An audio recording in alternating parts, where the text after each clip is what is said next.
guys. It's cool about the Nick slurs. Fuentes is a big stupid sent $5. What's up, you woke live f***it? Hope you're ready for Crystal Natch 2.0. The movement left you behind years ago, buddy. You're irrelevant and gay. Also, not white, not white, not white, not white, not... All right, we get it. Generic edgy username sent $5.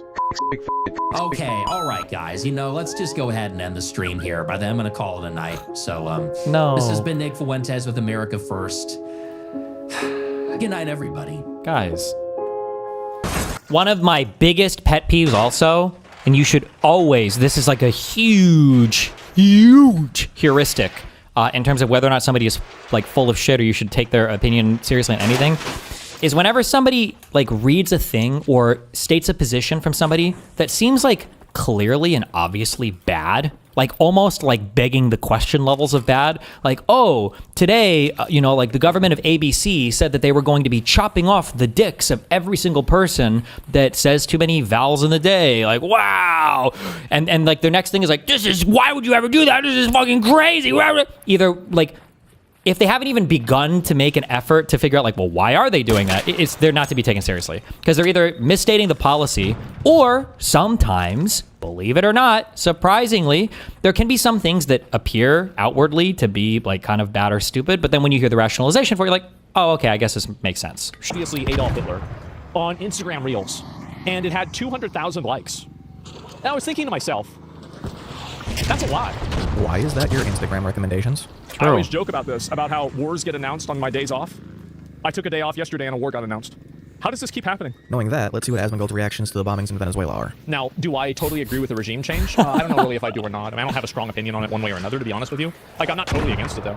Only the people can hold their government accountable, right? You know, we can't. How does he see me through the grass? Country as well, and it's not exclusive to Muslims. That's why I'm 50-50 about how Chinese deal with Muslims. It's harsh, but it works. Well, it's not about dealing with Muslims. What the fuck does that have to do with Muslims? What? Again, as Not tricky at all. You shouldn't be telling a doctor to do anything that goes against their own morality. So whether that is an abortion, whether that is something else, what? You know, obviously a doctor should not have to do an abortion. A doctor should not have to do Botox. A doctor should not have to do plastic surgery. It's common sense.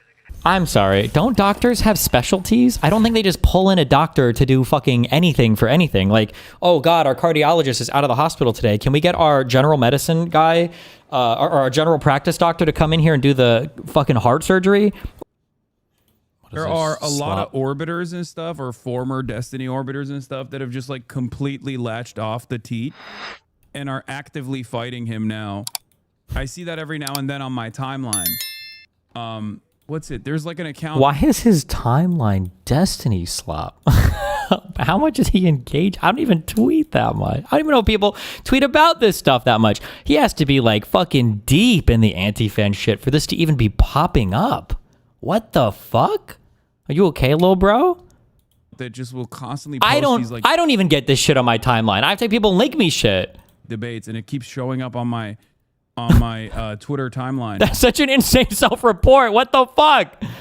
Where there is a lot of people now who are like, yeah, I think, you know how it starts? Wait, is this old? How it starts. First, 6 days ago. Will say, Jesus. You know, I fucking hate Hassan, but these guys are even worse, I think. And then slowly but surely, they're like, they lean into it, and then and I don't even do anything. I don't talk to these guys. I don't know these guys at all. I've never conversed with these guys, right? But slowly but surely, they'll be like, they start realizing once that fucking first string is pulled, I swear to God, slowly but surely, they start going, okay, you know what? Maybe Hassan wasn't wrong at all. And these guys were just simply presenting him as wrong all the time. Ah. There's like an interpersonal, there's currently a war waging among some of the former sloppers. You know, there's a level of quality assurance that must exist in the slop tuber space. And some people have been realizing slowly but surely that like a big chunk of this was just geared by you know, negative priming through clips and algorithmic boosting. It's interesting. To XQC, who he previously accused of being a content thief. No, you're Whoa! more accepting. I never even think about whether a guy is gay or not, right? I mean, like, I don't know. Maybe that's weird. But it just never even comes into, like, my fucking, my orbit of thinking. Right? Yeah, who cares? Yeah, who gives a shit? Steam announced new hardware for 2026. A big black box. Yes, exactly. And what we have here is a small black box. Dreams come true. My best advice is not to buy one of these necessarily. It's not to buy a pre-built. It's to build your own. And my best advice for people that are buying their own, there are two things not to skimp out on. Don't skimp out on your power supply, and don't skimp out on your motherboard. My knowledge of tech is limited, but I think this is good advice. Someone made a dating sim and included Asmon as a character. Okay. I have forbidden you to wash your hair. What? I do not wish to see what little hair that remains get washed away. Are you kidding me? I'm tired. Who did this? Sounds nothing like you. That's okay. I mean, again, I don't really care, okay? And then he gets to a post about someone fanficking Hollow Knight characters as queer. Tell me that you have issues with your sexuality without telling me, well, actually, you are telling me that you have issues with your sexuality. What a weirdo. Like, putting all these sexualities on different characters in a video game, this is one of the really weird things that, like, a lot of these, like, gender warriors do, is that they try to rewrite everything to include themselves. Whitewashing? Well, I'd say this is rainbow washing. I'm sure Asmon won't do something just like this before the end of the week. I mean, I don't think anybody cares about this kind of stuff, right? The people that do are kind of weirdos. What's next? Smurfette is trans. You'd really be surprised. Matthew McConaughey and Mike Cocaine apparently pulled an Ariel and sold their voices to an AI company in exchange for human legs. And Asmon takes it as an opportunity to talk about people on Twitter who dislike AI. There's like a few weirdos on Twitter that are like constantly at war with AI, and they think that somehow they're going to win. Why didn't you get rage baited when he talked about PC stuff? Wait, who? ASMONGOLD? Wait, I don't even... Dreams come true. I was typing something. I didn't even listen. I just fuck. I hate politics. My best advice even comes What did he into say? like my Hold fucking my orbit of thinking. Right? Yeah, who cares? Yeah, who gives a shit? Steam announced new hardware for 2026. A big black box. Yes, exactly. And what we have here is a small black box. Dreams come true. My best advice is not to buy one of these necessarily. It's not to buy a pre-built. It's to build your own. And my best advice for people that are buying their own, there are two things not to skimp out on. Don't skimp out on your power supply, and don't skimp out on your motherboard. My knowledge of tech is limited, but I think this is good advice. Someone made a dating sim and included Asmon as a character. Why did you make me watch this? Don't bait me on this.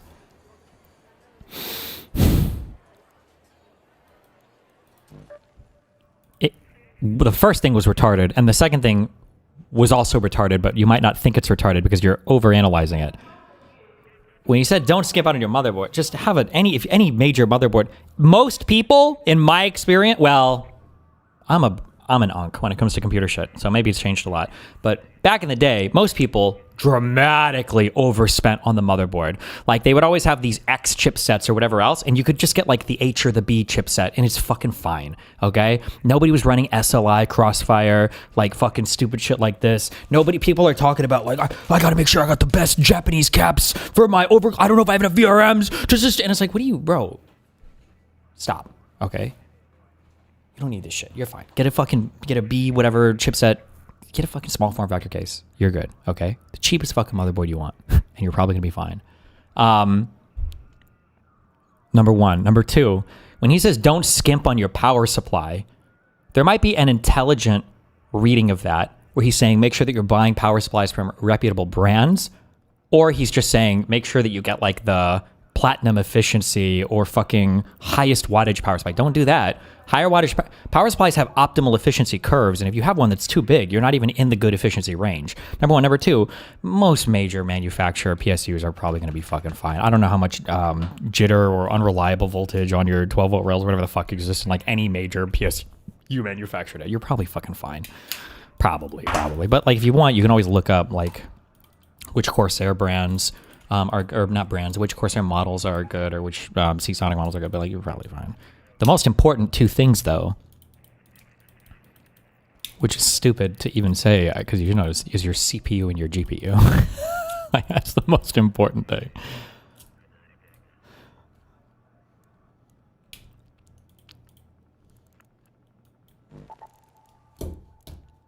Ugh, I hate night raid on this fucking map. Okay. I have forbidden you to wash your hair. What? I do not wish to see what little hair that remains get washed away. Are you kidding me? I'm tired. Who did this? Sounds nothing like you. That's okay. I mean, again, I don't really care, okay? And then he gets to a post about someone fanficking Hollow Knight characters as queer. Tell me that you have issues with your sexuality without telling me, well, actually, you are telling me that you have issues with your sexuality. What a weirdo. Like, putting all these sexualities on different characters in a video game, this is one of the really weird things that, like, a lot of these, like, gender warriors do, is... Expensive MOBAs have a lot of good shit on them, like more M2 slots and USB-C.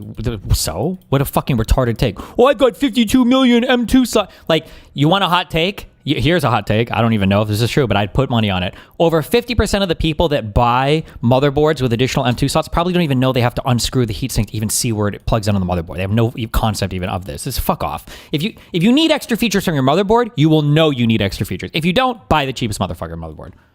that they try to rewrite everything to include themselves. Whitewashing? Well, I'd say this is rainbow washing. I'm sure Asmon won't do something just like this before the end of the week. You're retarded if you think M2 isn't standard now. First of all, I doubt that the average computer is using an M2 SSD. I almost wonder if SSDs are even the standard now, if people are still using hard disks. I don't think you have any fucking concept of how far behind the average consumer PC is from like where like performance PCs are. Number one, I would hope they're on solid state drives now. I would imagine would be the standard. Number one. And number two, you said extra M2 slots, not just a single M2 slot. Retard.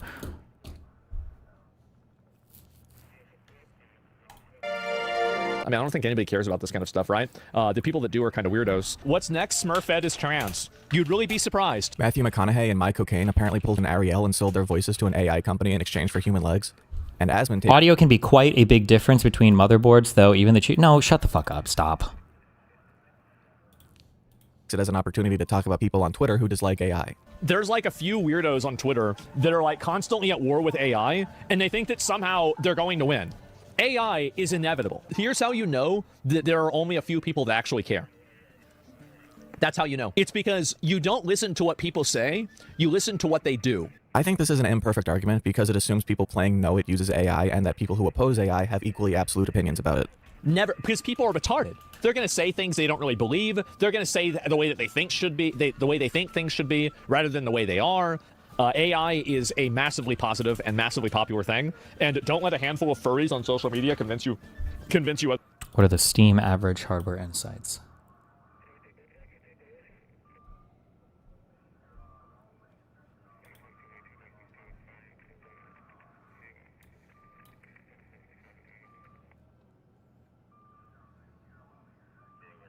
Does it tell you stuff about storage?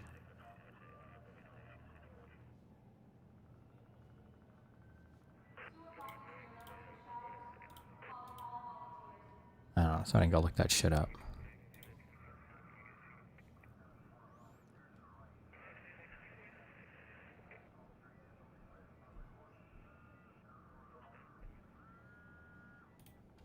Otherwise, a Moroccan immigrant in Portugal mugged someone, which is proof that Europe is being overtaken by criminal foreigners who all need to be removed. I would never want to go to Europe to vacation.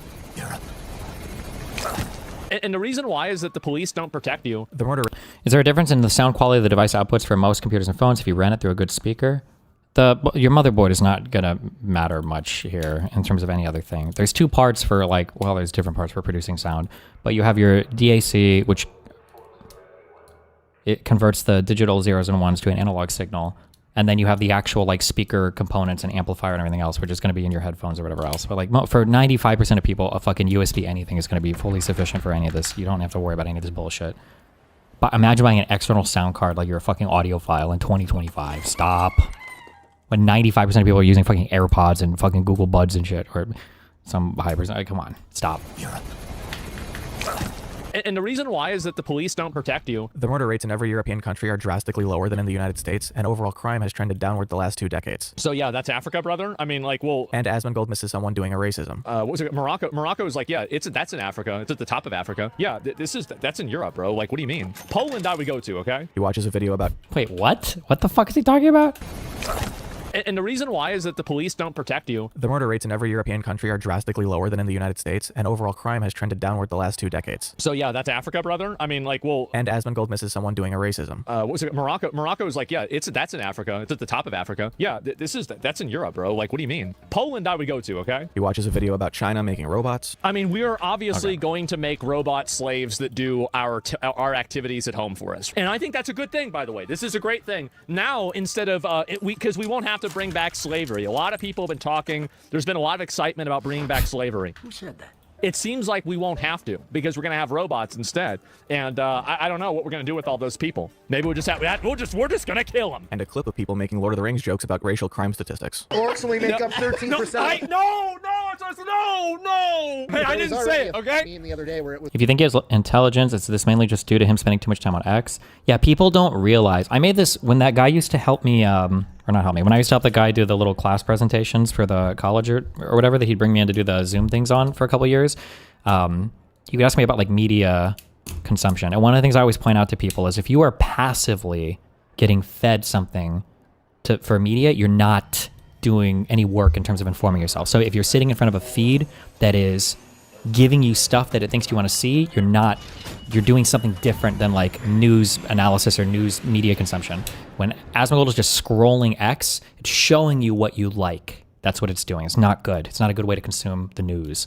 It's like, the Shire's losing population. Should the hobbits more? Should we import goblins? And that allows me to segue into a story about actual immigration. Greece is trying to test immigrants to confirm their ages. One aspect of it, which supersedes the others, is a wrist x-ray that doctors have criticized as having up to a 2-year margin of error. And opting out automatically lists you as an adult. So there's no way to know if these numbers are accurate. What the fuck? Only 10 were actually kids?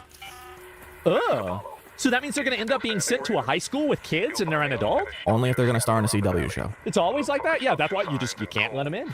You shouldn't let them in. I say it all the time. I don't know why they do that. And to appear not racist? Yeah, I guess so. And now we've reached Hassan in China. One of my biggest pet peeves also, and you should always, this is like a huge heuristic in terms of whether or not somebody is like full of shit or you should take their opinion seriously on anything, is whenever somebody like reads a thing or states a position from somebody that seems like clearly and obviously bad, like almost like begging the question levels of bad, like, oh, today, like the government of ABC said that they were going to be chopping off the dicks of every single person that says too many vowels in the day, like, wow. And like their next thing is like, why would you ever do that? This is fucking crazy. Either like, if they haven't even begun to make an effort to figure out like, well, why are they doing that? They're not to be taken seriously because they're either misstating the policy or sometimes, believe it or not, surprisingly, there can be some things that appear outwardly to be like kind of bad or stupid. But then when you hear the rationalization for it, you're like, oh, okay, I guess this makes sense. Sure.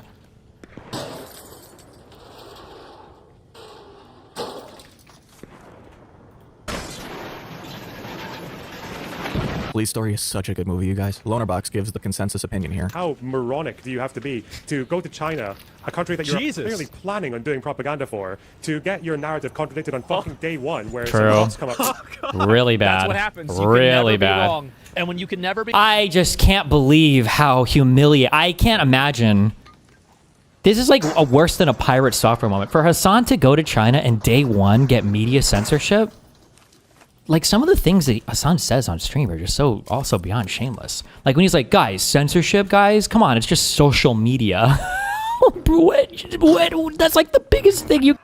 Oh! More accepting. I never even think about whether a guy is gay or not, right? I mean, like, I don't know. Maybe that's weird. But it just never even comes into, like, my fucking, my orbit of thinking. Right? Yeah, who cares? Yeah, who gives a shit? Steam announced new hardware for 2026. A big black box. Yes, exactly. And what we have here is a small black box. Dreams come true. My best advice is not to buy one of these necessarily. It's not to buy a pre-built. It's to build your own. And my best advice for people that are buying their own, there are 2 things not to skimp out on. Don't skimp out on your power supply, and don't skimp out on your motherboard. My knowledge of tech is limited, but I think this is good advice. Someone made a dating sim and included Asmon as a character. I have forbidden you to wash your hair. What? I do not wish to see what little hair that remains get washed away. Are you kidding me? I'm tired. Who did this? Sounds nothing like you. That's okay. I don't really care, okay? And then he gets to a post about someone fanficking Hollow Knight characters as queer. Tell me that you have issues with your sexuality without telling me... Well, actually, you are telling me that you have issues with your sexuality. What a weirdo. Like, putting all these sexualities on different characters in a video game, this is one of the really weird things that, like, a lot of these, like, gender warriors do, is that they try to rewrite everything to include themselves. Whitewashing? Well, I'd say this is rainbow washing. I'm sure Asmon won't do something just like this before the end of the week. I mean, I don't think anybody cares about this kind of stuff, right? The people that do are kind of weirdos. What's next? Smurfette is trans. You'd really be surprised. Matthew McConaughey and Mike Cocaine apparently pulled an Ariel and sold their voices to an AI company in exchange for human legs. And Asmon takes it as an opportunity to talk about people on Twitter who dislike AI. There's like a few weirdos on Twitter that are like constantly at war with AI, and they think that somehow they're going to win. Why didn't you get rage baited when he talked about PC stuff? Wait, who, ASMONGOLD? Wait, I don't even... Dreams come true. I was typing something. I didn't even listen. I hate politics. My best advice even comes what did he into say? Like my Hold fucking my orbit of thinking. Right? Yeah, who cares? Yeah, who gives a shit? Steam announced new hardware for 2026. A big black box. Yes, exactly. And what we have here is a small black box. Dreams come true. My best advice is not to buy one of these necessarily. It's not to buy a pre-built. It's to build your own. And my best advice for people that are buying their own, there are two things not to skimp out on. Don't skimp out on your power supply, and don't skimp out on your motherboard. My knowledge of tech is limited, but I think this is good advice. Someone made a dating sim and included Asmon as a character. Why did you make me watch this? Don't bait me on this.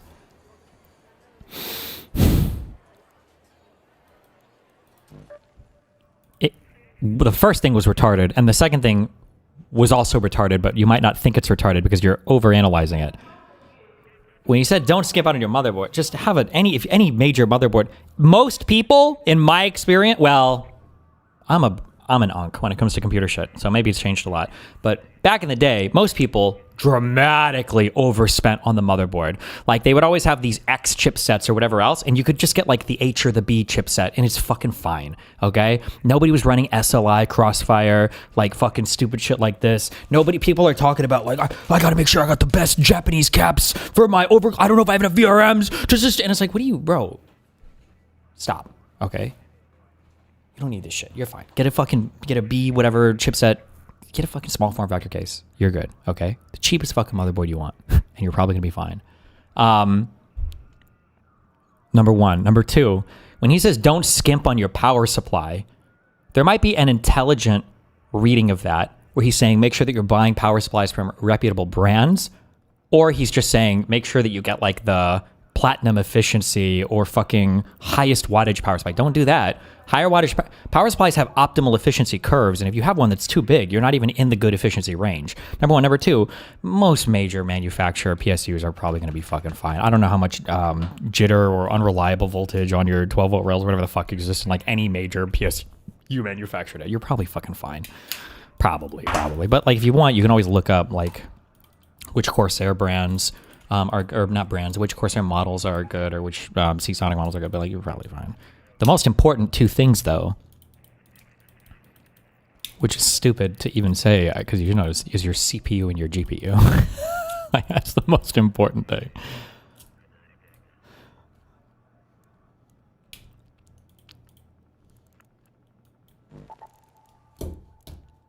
Ugh, I hate night raid on this fucking map. I have forbidden you to wash your hair. What? I do not wish to see what little hair that remains get washed away. Are you kidding me? I'm tired. Who did this? Sounds nothing like you. That's okay.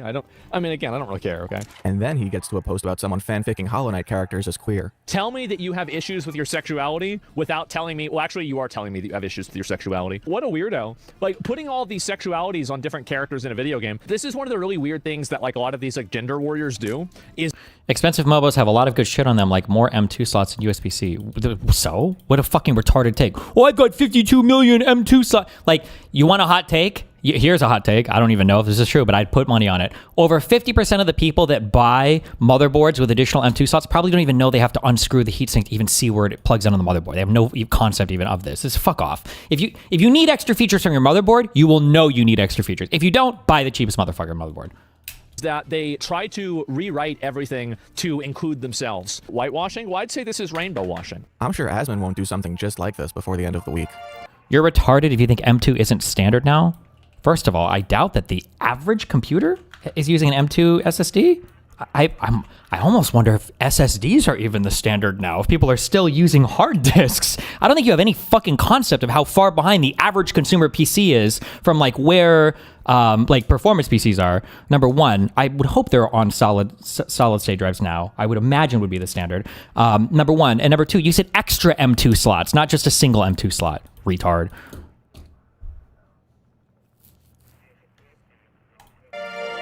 I mean, I don't think anybody cares about this kind of stuff, right? The people that do are kind of weirdos. What's next? Smurfette is trans. You'd really be surprised. Matthew McConaughey and My Cocaine apparently pulled an Ariel and sold their voices to an AI company in exchange for human legs. And Asmon... Audio can be quite a big difference between motherboards, though. Even the cheap... No, shut the fuck up. Stop. ...it as an opportunity to talk about people on Twitter who dislike AI. There's like a few weirdos on Twitter that are like constantly at war with AI, and they think that somehow they're going to win. AI is inevitable. Here's how you know that there are only a few people that actually care. That's how you know. It's because you don't listen to what people say, you listen to what they do. I think this is an imperfect argument because it assumes people playing know it uses AI and that people who oppose AI have equally absolute opinions about it.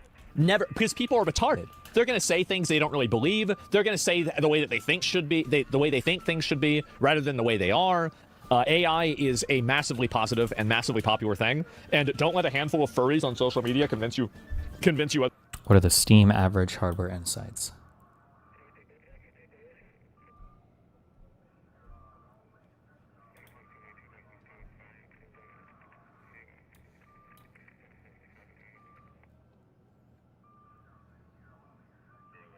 Does it tell you stuff about storage?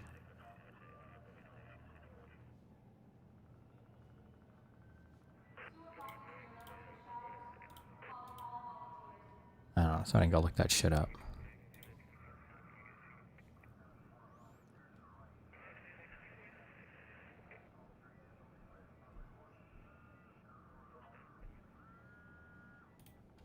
Otherwise, A Moroccan immigrant in Portugal mugged someone, which is proof that Europe is being overtaken by criminal foreigners who all need to be removed. I would never want to go to Europe to vacation.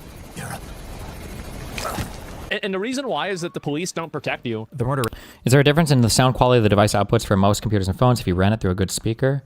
Your motherboard is not gonna matter much here in terms of any other thing. There's two parts for there's different parts for producing sound, but you have your DAC, which it converts the digital zeros and ones to an analog signal.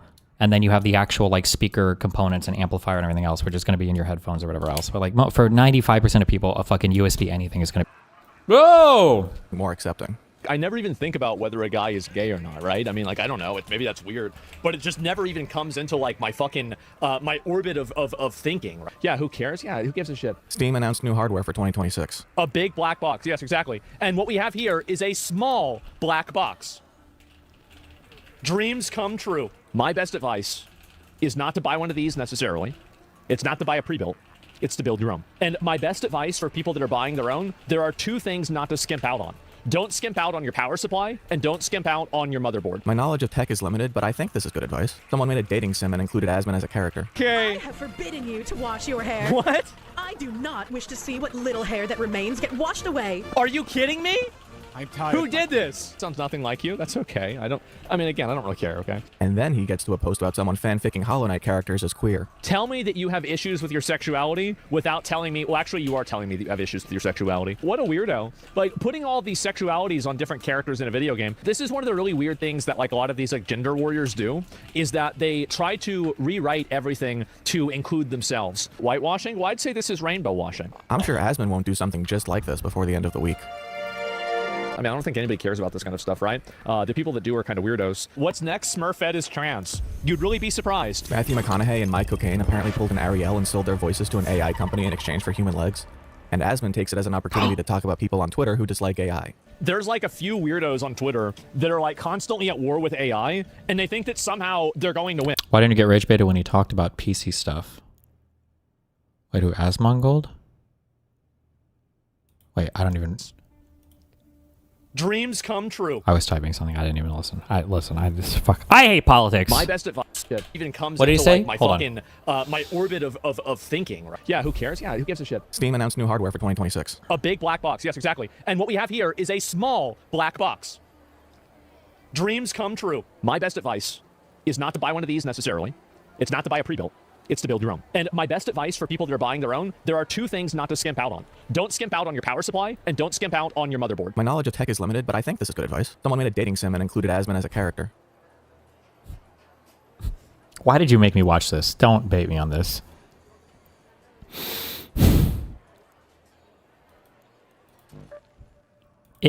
The first thing was retarded, and the second thing was also retarded, but you might not think it's retarded because you're overanalyzing it. When you said don't skip out on your motherboard, just have any major motherboard. Most people, in my experience, well, I'm an unk when it comes to computer shit, so maybe it's changed a lot. But back in the day, most people dramatically overspent on the motherboard. They would always have these X chipsets or whatever else, and you could just get the H or the B chipset, and it's fucking fine, okay? Nobody was running SLI, Crossfire, fucking stupid shit like this.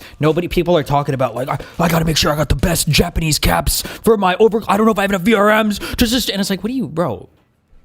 Stop, okay? You don't need this shit. You're fine. Get a B whatever chipset.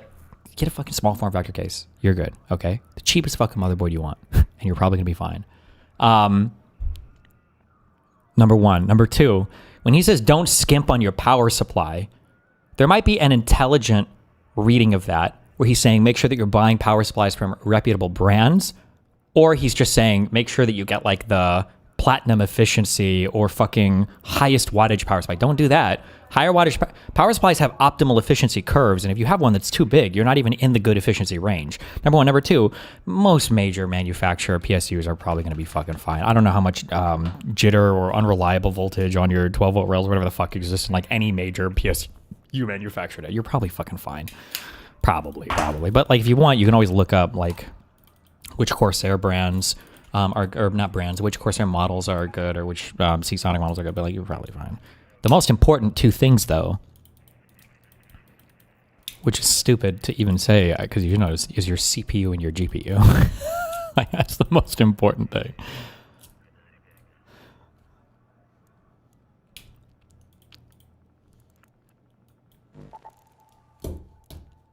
I hate night raid on this fucking map. I have forbidden you to wash your hair. What? I do not wish to see what little hair that remains get washed away. Are you kidding me? I'm tired. Who did this? Sounds nothing like you. That's okay.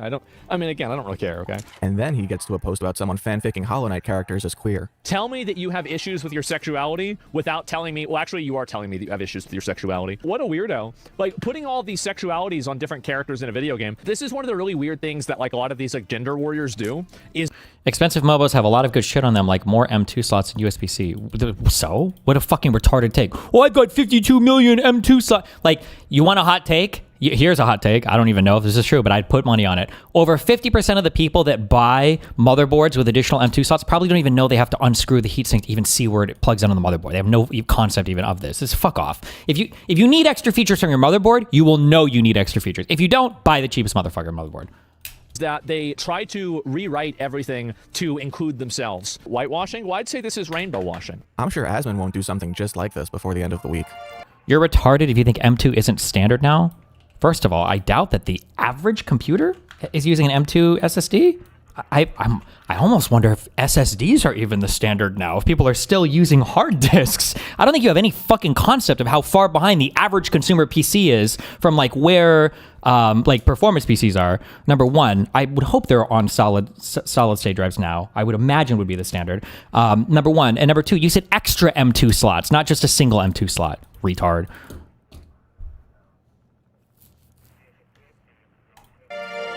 I mean, I don't think anybody cares about this kind of stuff, right? The people that do are kind of weirdos. What's next? Smurfette is trans. You'd really be surprised. Matthew McConaughey and My Cocaine apparently pulled an Ariel and sold their voices to an AI company in exchange for human legs. And Asmon... Audio can be quite a big difference between motherboards, though. Even the... No, shut the fuck up. Stop. ...it as an opportunity to talk about people on Twitter who dislike AI. There's like a few weirdos on Twitter that are like constantly at war with AI, and they think that somehow they're going to win. AI is inevitable. Here's how you know that there are only a few people that actually care. That's how you know. It's because you don't listen to what people say, you listen to what they do. I think this is an imperfect argument because it assumes people playing know it uses AI and that people who oppose AI have equally absolute opinions about it. Never, because people are retarded. They're going to say things they don't really believe. They're going to say the way that they think should be, the way they think things should be, rather than the way they are.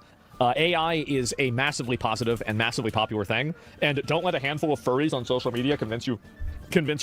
What are the Steam average hardware insights?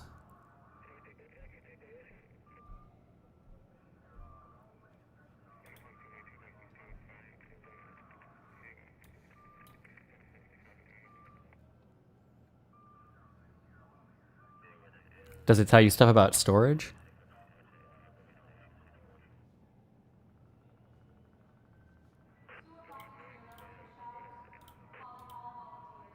I don't know, so I didn't go look that shit up.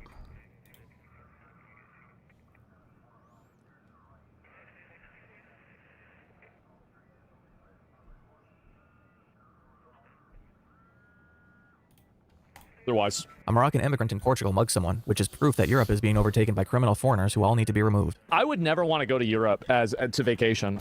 Europe. And the reason why is that the police don't protect you. The murder. Is there a difference in the sound quality of the device outputs for most computers and phones if you ran it through a good speaker? Your motherboard is not gonna matter much here in terms of any other thing. There's two parts for there's different parts for producing sound, but you have your DAC, which it converts the digital zeros and ones to an analog signal. And then you have the actual like speaker components and amplifier and everything else, which is going to be in your headphones or whatever else. But like for 95% of people, a fucking USB anything is going to be fully sufficient for any of this. You don't have to worry about any of this bullshit. But imagine buying an external sound card like you're a fucking audiophile in 2025. Stop. When 95% of people are using fucking AirPods and fucking Google Buds and shit, or some hybrids. Like, come on, stop. And the reason why is that the police don't protect you. The murder rates in every European country are drastically lower than in the United States, and overall crime has trended downward the last 2 decades. So yeah, that's Africa, brother. I mean, like, well... And ASMONGOld misses someone doing a racism. What was it? Morocco? Morocco is like, yeah, that's in Africa. It's at the top of Africa. Yeah, that's in Europe, bro. Like, what do you mean? Poland I would go to, okay? He watches a video about... Wait, what? What the fuck is he talking about?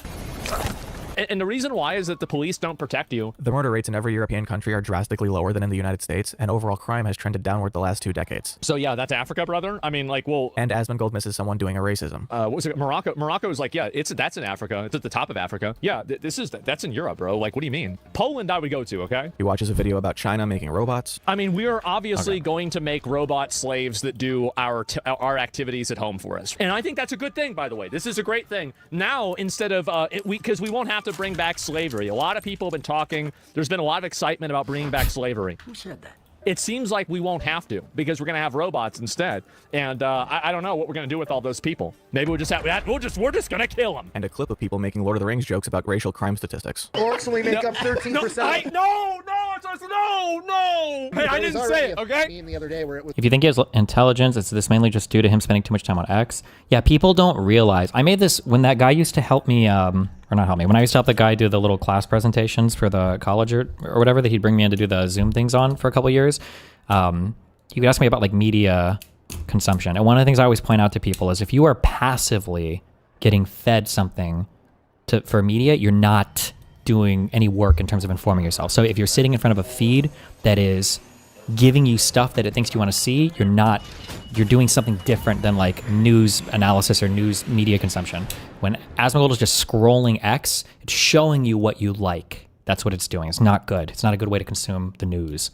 like, the Shire's losing population. Should the hobbits more? Should we import goblins? And that allows me to segue into a story about actual immigration. Greece is trying to test immigrants to confirm their ages. One aspect of it, which supersedes the others, is a wrist x-ray that doctors have criticized as having up to a 2-year margin of error. And opting out automatically lists you as an adult. So there's no way to know if these numbers are accurate. What the fuck? Only 10 were actually kids?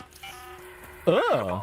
So that means they're going to end up being sent to a high school with kids and they're an adult? Only if they're going to star in a CW show. It's always like that? Yeah, that's why you can't let them in. You shouldn't let them in. I say it all the time. I don't know why they do that. And to appear not racist? Yeah, I guess so. And now we've reached Hassan in China.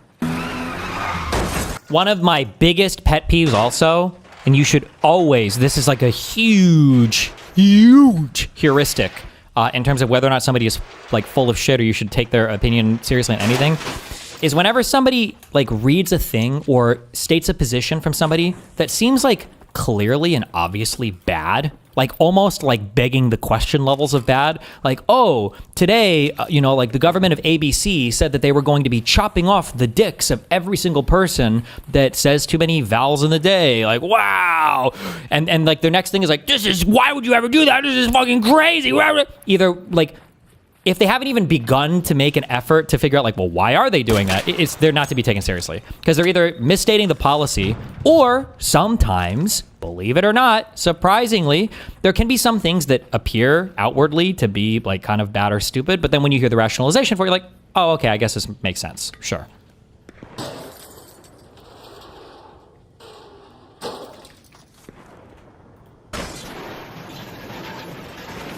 Police Story is such a good movie, you guys. Lonerbox gives the consensus opinion here. How moronic do you have to be to go to China, a country that you're clearly planning on doing propaganda for, to get your narrative contradicted on fucking day one, where results come up? Really bad. That's what happens. You really can never bad. Be wrong. And when you can never be... I just can't believe how humiliating. I can't imagine. This is like a worse than a pirate software moment. For Hassan to go to China and day one get media censorship, like some of the things that Hassan says on stream are just so also beyond shameless. Like when he's like, guys, censorship, guys, come on, it's just social media. That's like the biggest thing you can possibly censor. be wrong, you end up never being right. Hold on to that one because it's time for Trump and Epstein, with the emails released by Democrats after the government shutdown ended. Dean Weathers says the new Epstein story is 100 times bigger than Watergate. That's way bigger. Asmon's perspective is that Trump is in the wrong, but he probably didn't do anything, but both parties are bad, and the emails Democrats released are misleading, which means Trump is bad, but he isn't a pedo. If that sounded confusing, let me massage your brain until it is comfortably smooth. Asmon says he's willing to believe that Trump is implicated in Epstein's crimes if there's evidence, but he's not willing to accept the evidence. Here's Asmon's reaction to the revelation that Trump spent time with the victim at Epstein's home for several hours. That doesn't mean that he knew that the person was a victim at all. Like, just because you interact with somebody that was a victim doesn't mean that you know the details of what happened to them. Trump in this email, a quote, dog that hasn't barked by Democrats Great. on House oversight. It's interesting that he agrees with the release of the emails as a tactic to pressure Trump to release the files, even as he doubts their legitimacy. I'm glad this came out, even though I think that there's a high probability that it could be fake, misleading, or misunderstood, or misinterpreted. Yeah, I think they should release everything completely unredacted besides victims' names and obviously photographs that could be problematic. Oh, it could make somebody look bad? Too bad. You shouldn't have gone to an island with a pedophile. But like, if you know who the victims are, you know who the survivors are, obviously you word filter search the name Trump, right? Can't you just do that for the victims and then just omit those two? The process of redaction is much more intensive to guarantee there's no way to retrieve information that's removed through various recovery techniques in the paper and the data. I don't think there's hard evidence that commits Trump to doing anything weird with Epstein. If there was, I think they would have already released it. And if there is, I think that there is as much, if not more, hard evidence against Democrats doing it too. So coping so hard? Well, I'm not coping. I'm just being logical. I don't care. If Trump was in the Epstein files, I would want to know about it. My conspiracy theory is that I think that both parties have a piece of the Epstein files. And because of that, they don't want to release it because I think there is a third party. My opinion is that the most likely candidates for that third party are Israel, China, Russia, in that order, that have the entire Epstein files. And if these files are released in a partial amount, they will then be released by this foreign third party in their entirety. It's always Israel. At this point, no, I don't think I'll ever actually be numb to that. These mails are nothing new. They were already released in 2024. These emails were not released in 2024. Separate info from the Epstein case was ordered unsealed by a judge in 2023 related to a Ghislaine Maxwell defamation case, but did not contain much information not already known to the public. Virginia Giuffre has testified multiple times that President Trump did nothing, and she never even saw him at Epstein's house. Additionally, Greg Price, whose Twitter he's looking at here, is a conservative journalist who got in trouble in 2022 for editing the audio of John Fetterman in his Senate debate to make his ability to speak sound worse, which is the exact same criticism Asmon has of these emails for their redactions. So it's bullshit? Wait, what? You can tell that he's lying by his eyebrow, like some merchant or something like that that's going to sell you snake oil. I don't understand it. It's obviously not a White House cover-up. I mean, was Biden covering it up for 4 years? Biden wasn't covering up the case. The case was still open for Ghislaine Maxwell's trial until her last appeal was denied in October of 2025. He did not have the authority to intercede in the case to reveal the evidence, and doing so could have given Maxwell grounds for an appeal. I mean, what are we talking about, a White House cover-up? I mean, if anything, I feel like Trump is really kind of a piece of shit. It's like, if you can't even find any evidence of Bill Clinton and Prince Andrew, like, why are you going and dragging their name in the mud by saying this if you can't even prove it? That's crazy. The problem is that we can all sit around and theorize on a reason. Yeah. But we don't really know what the reason is. Oh. That's the truth. Nobody really knows. And I think that's why nobody trusts him. There's a difference between the standard of evidence to convict someone of a crime and the standard necessary to recognize with reasonable certainty that until exonerating evidence emerges, the most likely explanation is the correct one. I doubt Asmon would say that O.J. Simpson didn't kill 2 people just because the glove didn't fit. AsmonGold reads the GOP Oversight Committee's Twitter response to the Democrats and uses their reasoning to dismiss the emails. So they released something that was already unredacted, and then they re-redacted it again, and they're trying to think that it's new. Are you seriously? Are you seriously? Oh my God. Are you seriously, guys? No way. Like, and the fix is in. If you are intentionally redacting a name that was previously unredacted publicly, what? You're doing that because you're trying to mislead people. Ooh. I'm going to put a pretty big if at the start of this just because I might be misinterpreting what I've seen, and this isn't about the victim herself, but what as. Also, just as a quick thing, maybe this guy will bring it up. I don't know, it's just because I hear so much stupid fucking shit spoken about when it comes to redactions, when it comes to classified information. A lot of stuff can be like retroactively classified. Like that is a possibility that something comes out and then later on there's a decision made to upclassify something. I don't know if that's the term they use or not, but like you classify something that wasn't previously classified. Like this can happen. So it could be that a new thing is released that has redactions that maybe weren't redacted in a prior thing. It doesn't necessarily mean something wrong has happened. There could also be errors in terms of who is redacting it, although that shouldn't happen. And then I guess you could have people like maliciously redacting stuff. That could happen as well. But like, it doesn't necessarily mean something bad has happened. I don't even know if there were things redacted here that weren't redacted before or what, but just as a heads up on that. AsmonGold is saying about these emails. If I've read what Virginia Giuffre has said correctly, She claims to have only interacted with Trump at Mar-a-Lago when she was employed there, and a couple of times at parties, and said nothing bad happened between them. However, the emails released suggest that she talked with Trump for hours at Epstein's home, which would contradict her testimony. Dufresne isn't alive to correct the record, but if Democrats were willing to lie, as Asmon suggests, it would be to their benefit to leave the name unredacted, as it would undercut the testimony frequently cited to say that Trump did nothing wrong. But they didn't, at the wishes of the family who have condemned Republicans for revealing her identity and not Democrats for being dishonest. I won't speak to the rest of the sexual assault accusations against Trump, because even if they relate to the broader context of Trump's relationship with Epstein and how you should interpret these emails overall, I think that might widen the focus too much from what these initially released emails say specifically. I think people aren't really understanding what happened here. The victim might be afraid. She's dead. She said that she didn't have any problems with Trump and Trump was fine. She went on record and said that. Again, these emails contradict her testimony, not the other way around. So the reason why they redacted her name is because if they didn't redact her name, it would have shown, obviously, that this is the person that had already cleared Trump of wrongdoing. And again, it would have been more beneficial for Democrats to leave the name unredacted, but they did it anyway per the wishes of the family. Why is Trump not releasing all of it? I think that is a great question. That is an incredible, amazing, great question, and I think people should be asking that all the time. Asmon will not consider whether this conclusion might be based on where he gets his news from. How do you solve this problem with the corruption? You don't. The reality is that this problem will probably never go away. And that is why you shouldn't try to bet your life, because you might fail, so it's easier to fail. We will find out the nature of the Epstein files when we are on Social Security, if Social Security still exists by then. Good one. You must all go and spread the word around it. Because this is never going to go away until everybody that was involved, and everybody who was even involved secondarily, is dead. Pretty soon, everyone will embrace sadness, and there'll be no such thing as smiling. And I think even then, we won't really know what happened. And do you not feel bad for telling people to vote for him? No. King. No, he's done a lot of things that I agree with. King. And he's also done things that I disagree with. I feel so exasperated watching this because it feels like I should be trying to convince Asmongold to change his mind about these things. But if he comes away from hearing about these emails still thinking that Trump is preferable as the most powerful person in the world, I don't know what else I could say. But I think that both of them are inadequate candidates. That's why I didn't vote for either one of them. Even though I am much more aligned with Trump, that doesn't mean that I totally agree with Trump. AKA, too lazy to go out and vote. Base King. So King. Asmon thinks that Trump is the lesser of two evils. What would Asmon actually want if he were president? I would want to use the military to deport every illegal alien in the country. I would want to bring back insane asylums and put crazy people in insane asylums. And I would reduce foreign aid by about 80%. Maybe not 100%. The goal would be 100%. What are these numbers? The beginning would be 80%. I would just random. remove any illegals from the census as well. Illegal aliens are on the census because otherwise resources would get misallocated and areas with illegal immigrants wouldn't receive enough to provide for those with legal status either. I would even take people that were residents of the country. If they were not net positive taxpayers and they were not performing an essential job, Jesus. I would deport them too. This would basically trap immigrants already in America in their jobs, leading to greater abuse, while also being ignorant of historical data that shows immigrants yield greater returns on their labor than what they cost to take care of. Oh, I'd add 2 additional tax brackets for people that are wealthy, for people that are making above $5 and $10 million. That is a good idea. Oh, I would double the amount of the money that we put on policing. Functionally useless, but it'd probably feel nice.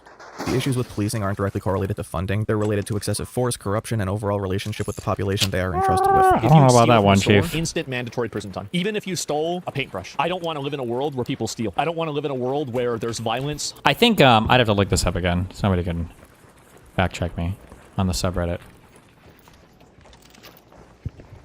Is there a person oh, I think like policing is one of those like very, I think hard to deny, very boring. It's like an IQ thing, very like boring, very obvious correlation where like when you put more police in an area, the crime tends to go down. You might make some more arrests or whatever, but like victimization service and everything else, like when you police an area more, the crime tends to go down. I think that's a pretty obvious, pretty basic thing. There might be some areas that are over policed, more money wouldn't help, but in general, like almost everything in the U.S. is kind of like underfunded at the moment, so. Hostility, aggression, and turmoil. So just put them in jail. Simple. I would make it to where every prisoner had an extended sentence by about 30 to 50%, and they could work in prison to reduce their sentence that got increased back down to what it was if they wanted to work in prison.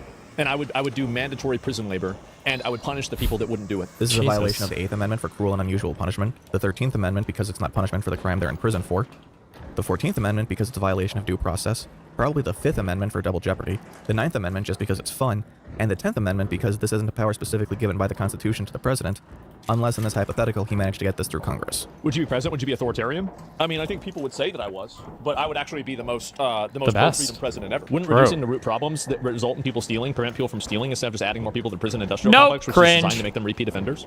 Well, they wouldn't have a chance to be repeat offenders because they'd be stuck in jail forever working. And if they're a repeat offender, that's great. Now we have another worker. I guess we know who was excited about bringing back slavery. King! The idea that poverty Holy causes King! this to happen King is Tape! a complete removal of an individual's agency. If you give people more opportunities and more abilities to do things and have a degree of ownership in their own life, then yeah, there are going to be less crimes. So I agree with you. But there will still be crimes after that goes away, because there are people that commit crimes that do have money too. That's all people. Universal healthcare? Yeah, we'd have universal healthcare. Because we'd get rid of all the people that are causing problems. People causing problems, the way Asmongold implies, are not the main impedance to universal healthcare. These ideas contradict each other. You can't create a society without violence and turmoil while aggressively enforcing laws with maximum punishment. You simultaneously need a populace willing to go along with and enforce that system, which creates the dehumanization that leads to greater violence. All the while, they need to bear the increased cost of social services that would face more strain from fewer people being able to pay into it. Did you ever steal previously? Yeah, I've stolen tons of things. And you know why? It's because I knew I wouldn't get in trouble. Better social services? Yeah, absolutely. I'd give people food stamps. We'd give people, I would invest a lot into autonomous driving cars. They will reduce a number of different industries that are massively, like, I think, a tax burden. I have no idea why Asmongold thinks this. Maybe there's some logic to it I'm not seeing. Did you steal when you were an adult? Yeah, absolutely. Yeah, multiple times. Tons of times.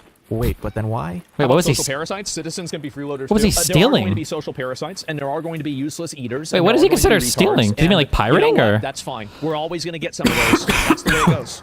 How would you build up universal income? By taxing corporations that utilize a tremendous amount of automation and then making them have to help pay for it. And if they don't want to get along with that, then I wouldn't give them access to the American economy, and I would heavily tariff them. Why would they automate when they could just use cheap prison labor in that case? And why would the American market be so valuable at that point when the population is spending so much more of its wealth and resources on maintaining the strict social systems that are implemented? I have a lot of other ones that are, some of them are a little bit more not stream sufficient, right? I am incredibly worried about what those could be. But what does that mean? A TikTok compilation of women losing their jobs in the next video he watches. Total Karen obliteration. Absolute Karen destruction. These aren't Karens by any stretch of the definition. All they've done is say they lost their jobs. Actually, I don't know what Asmongold's definition of a Karen is. Later on, he explains the attitude that makes someone a Karen, complaining. but he'll still apply the moniker to basically every woman that crosses his screen in an unflattering way. I think that there's a lot of people in these PR, marketing, and fake jobs at these companies, and the companies are starting to realize, hey, wait a minute, we don't need to pay this girl to come here and drink boba tea for 8 hours and then complain that somebody said something that made her mad. Damn. And they just fire her. As Asmongold will come to understand over the course of this video, that is incredibly not what's happening. Elon Musk took over Twitter, fired 80% of the staff, and nothing changed to the product. In fact, I think the product got better. Twitter did not get better. If you think that, I'm sorry, even like privately, even right-wing people will tell you Twitter fucking sucks. Actually, I might even say this publicly now. Everybody acknowledges that Twitter is basically a broken platform. You can fire off tweets kind of like into the wind or whatever, but so much of the website is like botted. So many of the comments are like bots responding to bots, and like the DMs are all completely fucked. Like the fact that we have encrypted DMs. When they say encrypted DMs, what does that even mean? Like what? Like that somebody at Twitter can't read them? Is that the whole point? Were they trying to like say like, oh look, like you don't need Signal, you can use Twitter? Like the fact that you have encrypted DMs before you've actually made the platform worth DMing on and gotten rid of the 50 trillion fucking bot spams everywhere is just so stupid. Oh my god. Also, does breaching these things count as like first wave husks, or does it have to be the big things? Monetization of posts has created an incentive structure for people to post the most salacious rage bait possible, shit. like the one Asmon got caught in earlier, in order to get more views. It just pissed me off. I saw it, right? Musk has had the website intentionally altered when it doesn't give him enough attention, or it corrects his unsubstantiated claims. For example, when he said Joe Biden stranded an astronaut on the International Space Station. Also, Musk himself has said that he would unban at least 2 accounts that were removed due to posting CSAM. Every single other business owner in the world saw that. It's bot crazy now. YouTube is bot crazy too, but YouTube didn't fire 80% of its staff, so is Facebook. This is where it starts to sink in what's actually happening. So, I don't know if YouTube's comment section is anywhere near as cancerously fucking botted as X is like gone, bro. 13 million people have been laid off in America. How many people are in the U.S. workforce? 10%. Oh my God. A little bit less, but still. Holy shit. The reality is that these decisions are made in order to maximize shareholder value. That is true to an extent. What every single corporation. The of corporate boards are to seek greater returns on investment, but the goal of the CEO and the goals of a corporation are not always in complete alignment. The average tenure of a CEO does not match the average lifespan of a company, so the goal is to maximize the amount of money they have by the time the CEO leaves, which means that they can ignore long-term strategy in pursuit of short-term gains, which... While that's kind of true, this is one of the reasons why companies prefer to tie CEO compensation to like stock investment stuff, is because it helps to align the interests of the CEO more with the interests of the company. That might not be true with every corporation, but this is why CEOs are often compensated with stock. You better not fucking shoot me. Okay. Fuck, should I just vid? Is there a way to tell like my current progress on a trial? Like if I'm in game? Oh, new personal best. Oh shit. Hold on, let me get out. No. Then become the next CEO's problem. For an example of this, see the 2008 financial crisis. People that work in Amazon fulfillment centers, that's probably the least fulfilling job that you could ever have. People take these jobs because they have to, not because they want to. Yes, but eliminating the job doesn't... That's... Hello? Listen, I love being a streamer too, but like... Spoiler alert, that's all work. Okay? Wait. Oh, should I wait to call it? Are you guys looting? Yeah, you can call it. That's all work. Nobody wants to work. Most people don't like working. That's why it's called work and not recess. Of the problem of a person needing a job. It's just reducing their options. They're trying to plot a trajectory for where their business is going to be. So right now, it's doing some people's jobs, and later on, it's going to be doing everybody's jobs. Or more people's jobs. And again, as ASMONGOLD is about to see, they aren't just letting go of people who don't do anything. A perfect example of this that we saw earlier this year was when Microsoft let go of Ron Buckton. That's right. They fired because they didn't need him. Suddenly discovered to be a slacker after 18 years of promotions? Or is it that executives looked at a spreadsheet, saw his senior level salary, and decided that number was too big? I do think that, like, I mean, to be fair, like, I'm in general in favor of AI, but I do think they're probably overshooting and probably firing too many people too quickly. But I think that the inevitability of this is not to be denied. Earlier this week, there was talking about the fact that last year there were 1.2 million graduates for 17,000 jobs. Then why the fuck do we keep importing people? Without validating the premise of his description. What is... Our unemployment is not that high. What? Okay. Because that's not how immigration works. Put simply, expanding the population isn't a zero-sum substitution of laborers. The necessities of immigrants provide the demand for new services that allow companies and social programs to grow their customer base and funding. There used to be a retard that would sit there with a screwdriver and screw a bolt into a tire and get paid the equivalent of $75 an hour, live in a beautiful house, have every benefit that he wanted, have a family that he supported, 2 cars and the boat, and go on. This, everybody believes this, and it is just not fucking true. I don't know if this is like the sitcom like error where people think that like everybody lived in these, you know, types of lives, but it's just not true. This is like somebody going back. There was a meme about this where if you've ever watched like The Big Bang Theory or basically any modernish sitcom, like in The Big Bang Theory, I think Penny is like a waitress or a server, and she lives in like a pretty big apartment. Aren't they in New York City? It's like a nice place, and it's like nobody can afford this on one person's income, especially on a job like that. Like there's, but like that's just, it's for the TV shows, okay? On vacations. This is what happens when propaganda is too effective. This belief is based on the visualizations used in ad campaigns merging with stories of expanded workers' rights. Things got better, but the reason we have that imagery is because that's what people aspire to. If they already had it, it wouldn't work in advertising. What do we do about it? Well, you have to tax companies that are using automation in a way that, you know, you can redistribute the money into the population. But like, it's not going to happen. I think we're going to have to bring back somehow like slavery or something like that. Like, I don't know, maybe feudalism. Like, you really think slavery is easier to bring back than just higher tax brackets? Really? It's one or the other. Maybe both. Or you could have a plague. Maybe all 3. And once that's done, we can finally eradicate all the Puerto Ricans on the planet! Wall Street literally rewards human suffering. And some Well, yeah, of course. There's a lot of money you can make off of people being sick. of you may own I went into the fucking the oncology place. I felt like I was walking into the Hilton fucking hotel with my dad.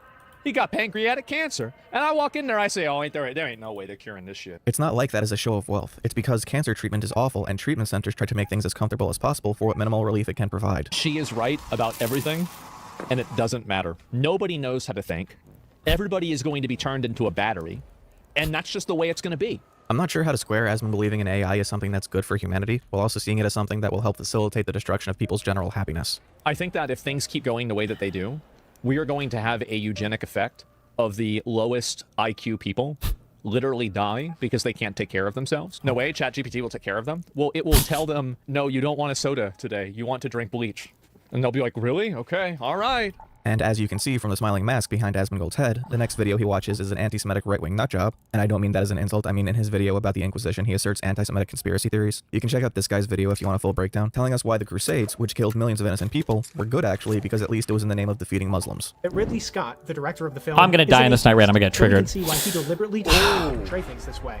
The events are held as a staple of why we need separation of church and state. Asmon can recognize that's propaganda, but much like Hassan, he he basically leans into it anyway. By 900 AD, Islam had expanded, by conquest, all the way to France and southern Italy. The more things change, the more they stay the same. They turned the Mediterranean into an unsafe hellhole. This crashed the European economy and made— Wait, so you're telling me that all the way back then, they were going out and fucking with boats? And now they're still going out fucking with boats? 1,000 years! Been dealing with these guys fucking with boats. According to the UN, an estimated 32,000 people have died since 2014 trying to reach Europe by boat. Islam's so-called Golden Age came at Europe and Christianity's expense. This is the true reason that many consider the years 600 AD to 1000 AD a dark age for Europe. The label Dark Ages is a misnomer based on the premise of this period in history not having a significant number of written records, which in itself is also not true. Here's how historian John J. O'Neill describes the circumstances. John J. O'Neill is not a historian. I couldn't find any actual mention of him on the internet outside of the ebook Pax Tube is citing here. Based. Oh boy, burning cross imagery. Who's controlling Jerusalem right now? I actually don't even know. Hassan doesn't know what the Western Wall is, but Asmongold doesn't even know where it is. Jewish people have it now. Israel has it now. So all this was for fucking. But you know what? And this is this is the thing. Asmongold is just more honest sometimes about how like dumb or doesn't give a fuck about some things he is, right? Like at points, like if he just doesn't know, he'll just say it. It's not like he pretends to know shit. He'll just fucking use heuristics to be way too confident on shit that he's too lazy to actually do research on, and then on other shit he just doesn't give a fuck. God, I hate Hassan so much. I can't believe these are the two largest fucking political streamers on Twitch. Kill me. Kill me.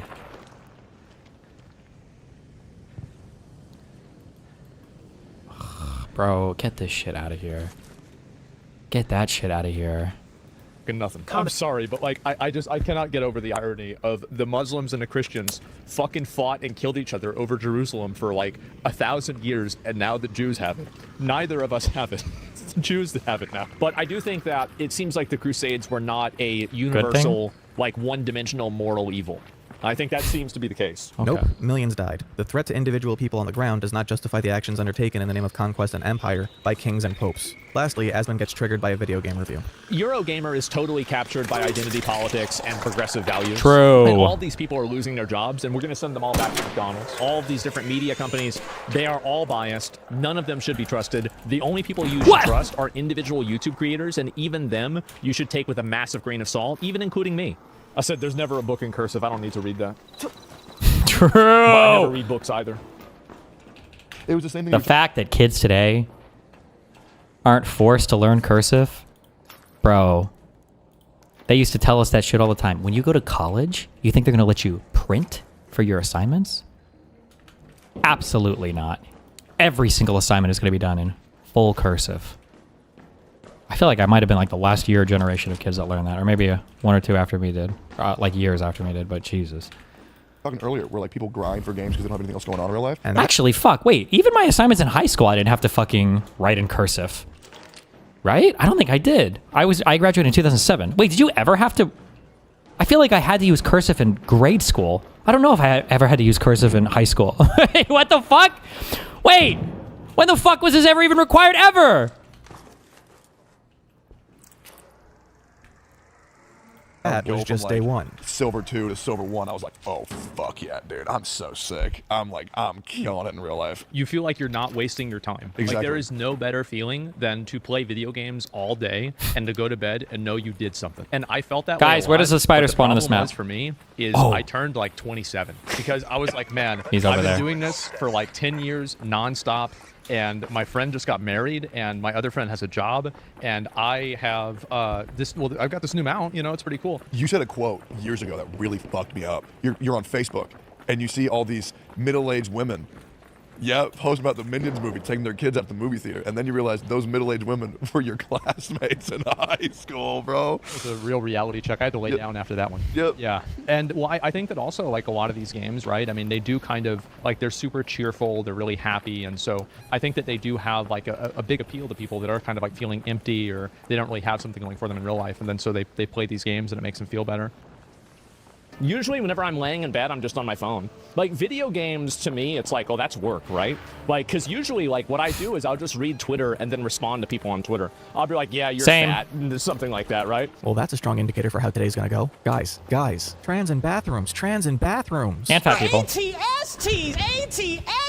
How is it that we had this right for 2,000 years And now we're literally reinventing the wheel. We did not. Bathrooms segregated by sex and or gender are a modern idea. What did you like watch movies growing up? Or are they like people get bullied in the men's bathroom? Trans people do experience higher risks of harassment and assault when using public bathrooms. If you make people use the bathroom that their sex is at birth, right? Then you're also going to have women that transition to men walking in the women's bathroom. No matter which way you cut it, you're going to have people that look like guys walking into the women's bathroom.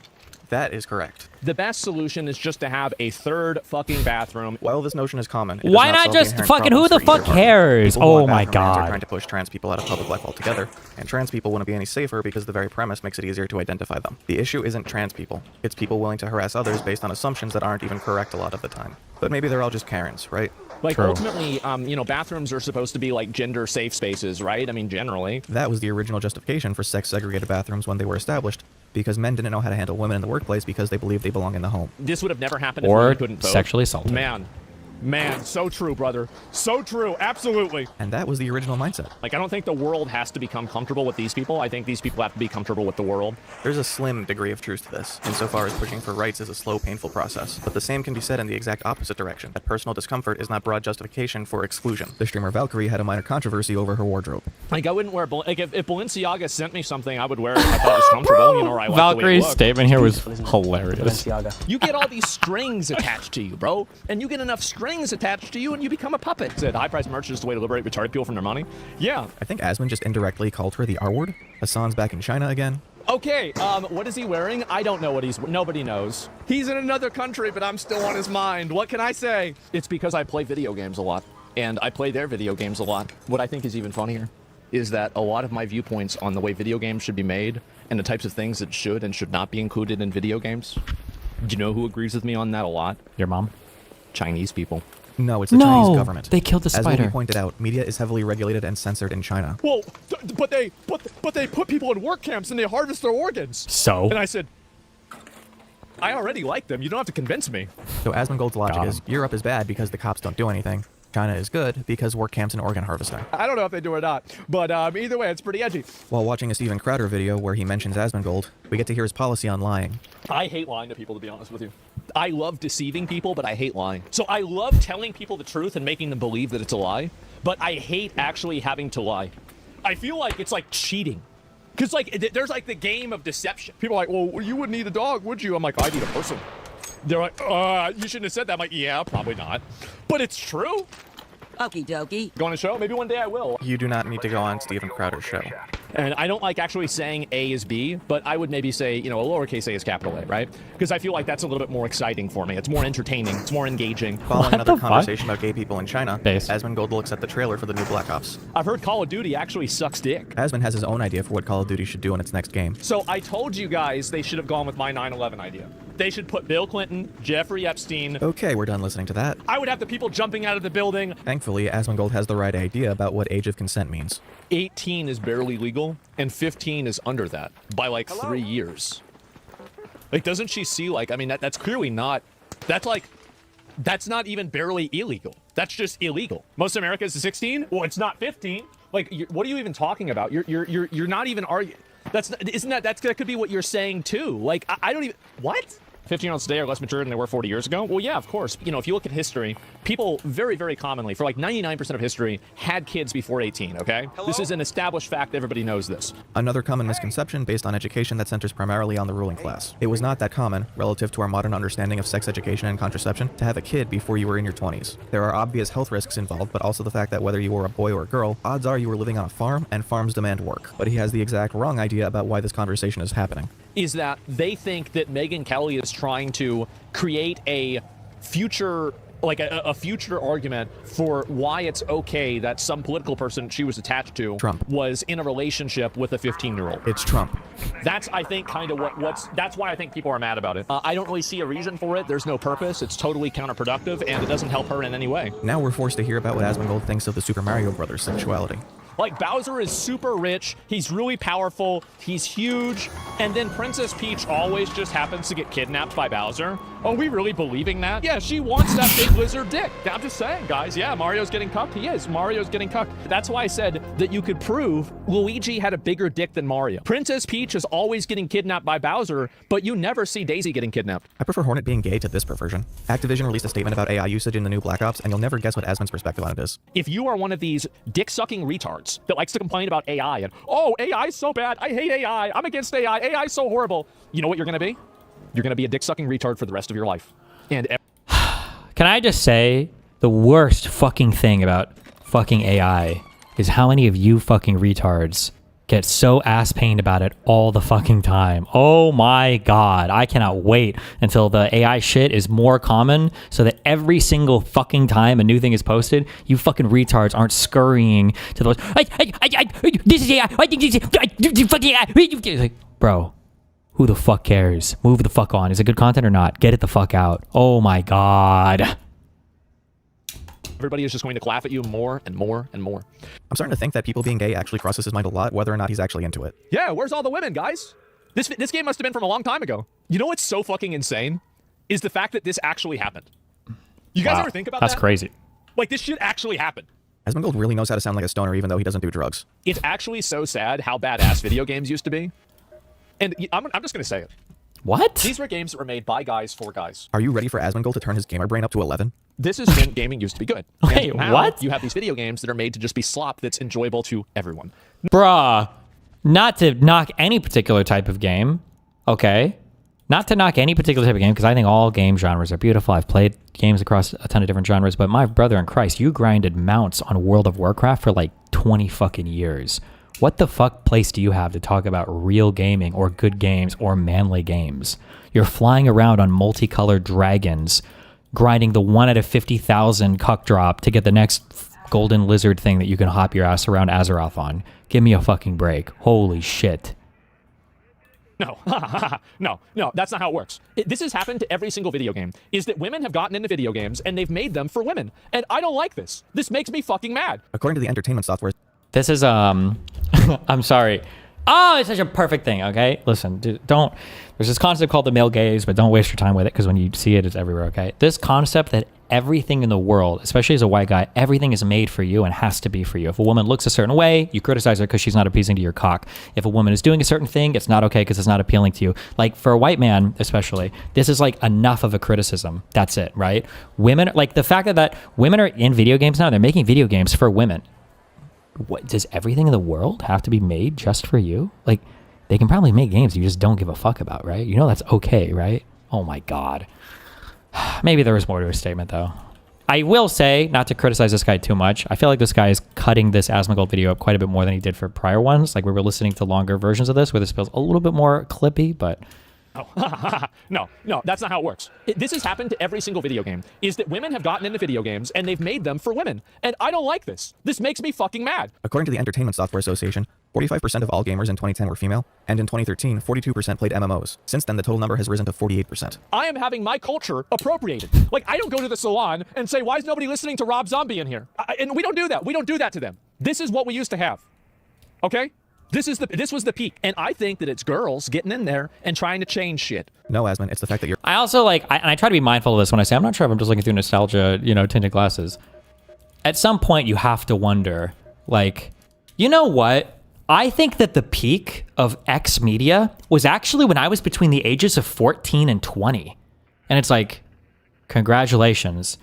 You have the same feeling that every single human being in existence has literally always had.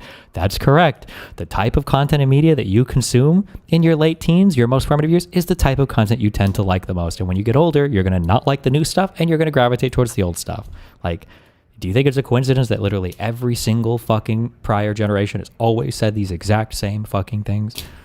We're getting older and starting to age out of the primary demographic these games are marketed towards. No. Absolutely fucking not. To show how games used to be good, he compares those... Conduit guy is in YouTube chat? Oh, shit. Most of the cuts are Dead Space. Oh, you're not...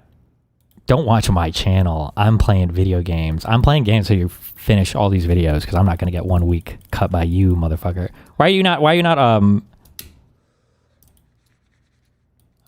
verified on YouTube? What the fuck?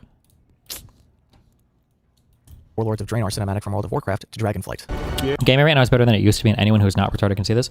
There is a legitimate criticism to make about gaming, but it is a ooh, careful. I don't like criticizing capitalism here, but it's the capitalism critique of, I've drawn this circle a million times, right? A thing happens and it's really cool, and then people are like trying to grow this appeal, and they're experimenting and they're doing weird and crazy things, but eventually once the quote unquote formula is found, then that just gets iterated on a billion times, and that kind of becomes the industry, unless you get breakouts or like really established people who can afford to take risks or do kind of like crazy things. But that's like par for the course for everything.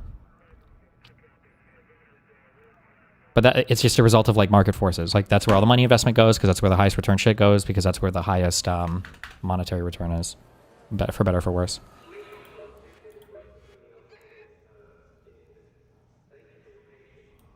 Absolutely fucking not. To show how games used to be good, he compares the Warlords of Draenor cinematic from World of Warcraft to Dragonflight. Yeah. Because this shit used to be so badass, and now it's cringe. The premise Asmon is working from isn't men dominating the industry, it's nostalgia. It's a bunch of a Karen game design. That's all it is. Literally Karen game design. What does Karen mean here except problem you are blaming on imagined women? And so guys should have a complete monopoly on making games? Got him! Yes. And if girls want to make games, they should make their own games. You have Stardew Valley. You have Animal Crossing, you have Pokemon. And I'm not saying always. I'm sorry. Stardew Valley and Pokemon are girl games? Wait, what? There's plenty of women who write great stories. But the difference is that whenever you're writing something like World of Warcraft, this is a story about big, hairy, muscular men killing each other and dying for honor, glory, tradition. Spoilers about the ending of Warlords of Draenor if you care about that. But the main character in the cinematic he watched earlier dies refusing to take any responsibility for his own. This, not to, I'm cucking out super hard with the left statements right now, but like... About the ending of Warlords. This is also like such a quote-unquote toxically masculine statement, right? That like, this is for men and men love these types of games. Like, you know what else is a really popular game that every fucking man liked? Was The Last of Us. And that was very much not about huge burly men just murdering everybody. It was like a fathered stepdaughter-ish like adventure zombie survival game. Like that. I don't know why I'm even correcting this. Minecraft was for women. Draenor if you care about that. But the main character in the cinematic he watched earlier dies refusing to take any responsibility for his own actions, revealing himself ultimately to be incredibly weak and petulant. You made me what I am. Don't let yourself get tone policed by these annoying fucking Karens. This is a masculine thing. Watch him counter someone's transphobia with what I think qualifies as its own transphobia, but in a way that's still inclusive. Remember, valid criticisms of child touching mentally ill people isn't hate? I mean, I don't think that every person that is a transsexual is a child toucher. I mean, like, that's insane. Why would you even say that? I don't really think that you can change your gender, like, not entirely. Like, obviously, if somebody wants to go through the requisite procedures and everything, I'll use their preferred pronouns because I don't want to create a conflict with somebody. Honestly, I'm fine with this. Obviously, I have a different understanding of sex and gender, but if we're talking about the broader public, tolerance should be the acceptable baseline. It even gets covered in a World of Warcraft cinematic. I have learned patience, tolerance.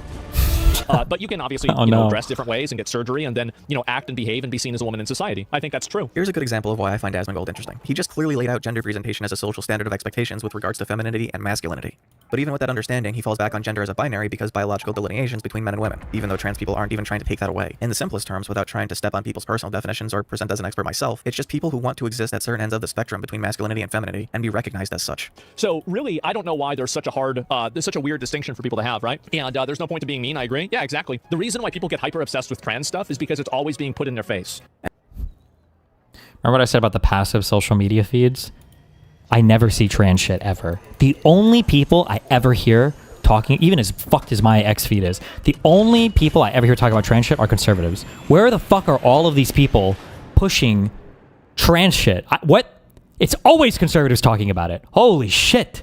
And if I had to guess, I would say the reason this is an issue that comes up a lot for Asmon is that his regular news presents it to him as being one. So they see a new show comes out and there's a trans character. Trans people are like 0.6% of the population. Are there even famous liberal trans? Is there a famous liberal trans protagonist? Because I feel like all of the famous left-leaning, all of the famous, like the famous trans people are just antagonists for conservatives. So like people might look at the swimmer person, but she's only a popular person because the fucking Riley Gaines girl, that's like her primary fucking antagonist in her life. Like that's the only reason why people even fucking know about this person as much as they do. Jesus. I love conservatives. Find me a spider. But if you look at media representation, you'd think that they're like 10 or 20%. According to GLAAD, in 2023, there were 33 trans characters in total across all TV shows between cable and streaming. Trans people aren't taking up a huge chunk of space. They're just taking up a space. It keeps getting forced on them. If the compromise you have to make to enjoy a product made for a broad audience is that someone has a lifestyle you don't necessarily understand or agree with, but isn't directly harming anyone, that's a you problem to get over. Now it's Irrelevant's turn to have his reaction to Lonerbox's reaction to Hassan's reactions reacted to by ASMONGOLD. The thing that everybody accused him of doing with Israel, which is like some paid propaganda, social credit. Every Jew is being paid by Israel to promote Israel. I learned this on Instagram Reels. While I don't think Asmon is being serious, I have concerns if his Instagram algorithm is feeding him anti-Semitic posts. There's some other things that I learned on Instagram Reels too, but I don't think the chat's ready for those yet. I saw an AI translated speech of obviously Adolf Hitler on Instagram Reels, and it had 200,000 likes. And I was thinking to myself, that's a lot. Why is that your Instagram recommendations? I always joke about this, about how wars get announced on my days off. I took a day off yesterday and a war got announced. How does this keep happening? Knowing that, let's see what ASMONGOLD's reactions to the bombings in Venezuela are. Now, do I totally agree with the regime change? I don't know really if I do or not. I mean, I don't have a strong opinion on it one way or another, to be honest with you. Like, I'm not totally against it, though. Only the people can hold their government accountable, right? You know, we can't. How does he see me through the grass? It's going to get better, right? If their economy is built off of basically sending illegal drugs to our country, then it is our problem. The Venezuelan economy is built on oil. Once again, propaganda takes its toll as Asmon wonders why the military has such a hard time with forces that are seemingly insignificant in comparison. I always wonder, like, how much of that is like a forced problem and how much of it is that they just let it happen. Because I've always assumed it's like, if we have satellites that can read a license plate, why can't we figure out what these guys are doing? Most of the technology developed for the military is about putting as much distance as possible between yourself and a target while still being able to connect with it. Guerrilla warfare is about closing that distance. And like, my opinion is that, like with the Vietnam War and with the Iraq War, is that we were not there to win. Stop. We were there to continue fueling the military-industrial complex. I think if we had tried to actually accomplish any one specific goal there, it would have happened extremely fast. This would require a much longer explanation than I'm equipped to provide here. But basically, the problems our military faces in extended conflicts are not limited to what we can or can't He didn't even die. Yeah, I mean, I think that if he starts a war over there, I think that most Americans probably won't really care that much as long as soldiers aren't being sent over there. If Trump unilaterally and unconstitutionally decides to throw the U.S. military at a country, regardless of whether any soldiers are in immediate danger, people are going to care. Not in the Western Hemisphere, not in our backyard, because that destabilizes trade, it destabilizes economies. It's the security of the United States at stake here. Thankfully, that's the last political story he covers before he gets to the new video game where wins meet. You know, I've never actually seen Asmongold play a video game. I wonder what it's like. Oh boy. Not eating food is really OP in terms of losing weight. Listen, I'm not an expert, but I think Asmongold has an eating disorder. You're just like those girls? No, I'm not. You just don't eat food. That's easy. It's easy. You just stop eating food. I don't make a big deal out of it. You just do it. There's a lot of foods low in calories. Most people just want the sugar. I love sugar. I started eating way more sugar, and everything in my life improved. And that would be a sign of depression. Like in 100 years, there might not be anybody with diabetes anymore. Yeah, it's probably just going to go away. Story mode. This is for girls, I guess. This is for, I guess, normal people. Were you even listening? Shut up, bitch! This bitch is wild. Damn, bitch. This bitch is mad. You stupid fat bitch. Please stop calling the child a bitch. This bitch tries to tell me what to do. Strangers in town lately. Well, I tried. You guys notice there aren't any fat people in this game? Cocksucker. King. So this next topic will be regarding the Christchurch shooting. I'm gonna give an unhinged take.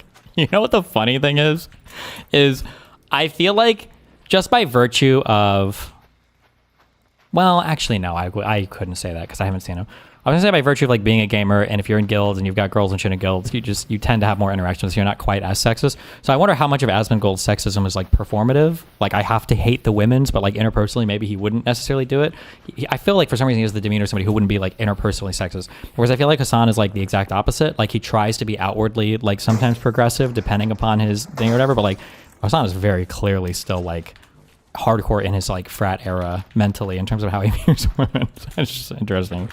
Flip between the two. Aftermath. Do you feel like this person was influenced by these people on YouTube? If you did read this guy's manifesto, this guy was like an extreme like alt-right figure. He wanted to rely on government to literally kick out all Muslims from New Zealand. So he felt that he needed to go to a place and target and kill the most non-Muslims possible, and he went to a mosque and did it. I do think that like hateful rhetoric can lead to hateful acts of violence. I mean that chain is to establish that is very complicated. You know, people maybe listen to a few jokes in one place, start posting a poll in another place, start getting drafted into more extremist groups, et cetera, et cetera, et cetera. There are a lot of people that are really good gateways for this. I mean, who's this guy? Written out so many different types of studies for how you can start watching a Joe Rogan video and then go to Jordan Peterson and then wind up with more extremist figures like Nick Fuentes or maybe Lawrence Southern or something like that, and then eventually go down that extremist road. I think at the beginning of your statement, you did give a little bit of credence to Nick and also Sargon's point that maybe he didn't feel like he was able to discuss these issues without being elated or hated for it. Oh yeah, sure, but that doesn't mean that I think that those views are legitimate or need to be platformed. I think that's a bad dichotomy, right? If somebody says like I want to kill all black people, well, I'm going to fire you if you say that on Twitter, and then they go out and actually kill black people because they got banned from Twitter. You wouldn't say, well, hold on, like should we be suppressing this man's views? He felt like he had no way to express them, and now he actually went, well, no. I mean, the idea is we need to not have people have these friendly in society, right? So views like Fuentes pushes, for instance, where he seems to be anti-immigrant or anti-person of color, or whatever, moving into certain countries where he feels like it violates their Western culture or whatever, however he dog it. How we doing, boys? What's going on? Ready to go again, man. Hold on. Where did that shot come from? That was not very friendly.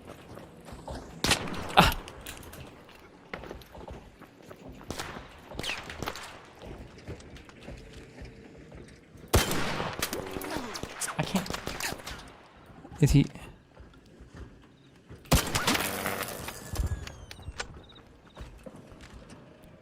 I swear to fucking God, if that fucking spider comes and fucks me.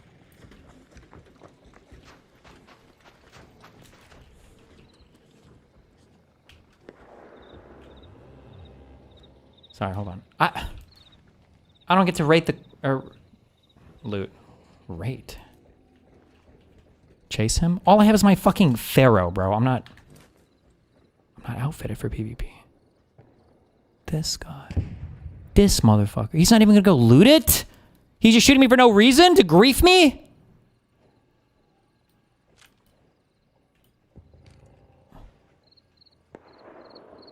Whoa. Can I make bandages? Oh, I don't have field crafting.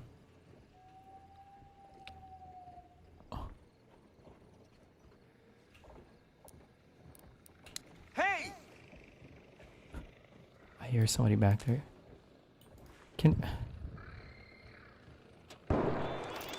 This is why I don't like night raids, okay? Nobody's friendly up here, okay? Hey there! This guy's about to blast me the fuck away.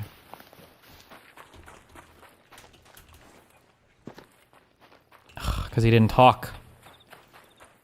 If you kill, you can loot all the things. No. I can't kill him. I have a Pharaoh. That's it. I need to leave. I just have to extract now.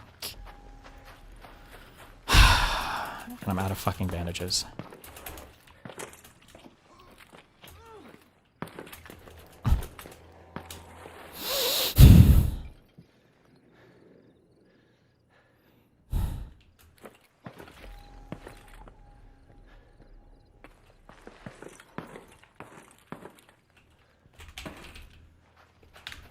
Another fucking day. All right, let's hear what today's discussion will be. The big question of the day, did Donald Trump suck Bill Clinton's dick? Yeah, stop 9 wars and you suck one dick. You're not a peacemaker. You're a dick sucker. And wouldn't that be crazy for like all the people that hate Donald Trump if he turns out to be the first LGBT president? Not really.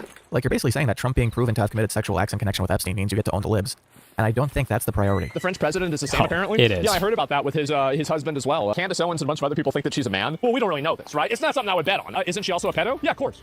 But it was in Europe, and so, like, you know, like, they do things differently over there. I think that Macron's relationship is weird, to put it mildly. But yesterday, you called Trump a piece of shit for calling out Bill Clinton and Prince Andrew's... True. Sorry, hold on. Hello, Raider. Hello, Raider. Oh, see, that guy spoke.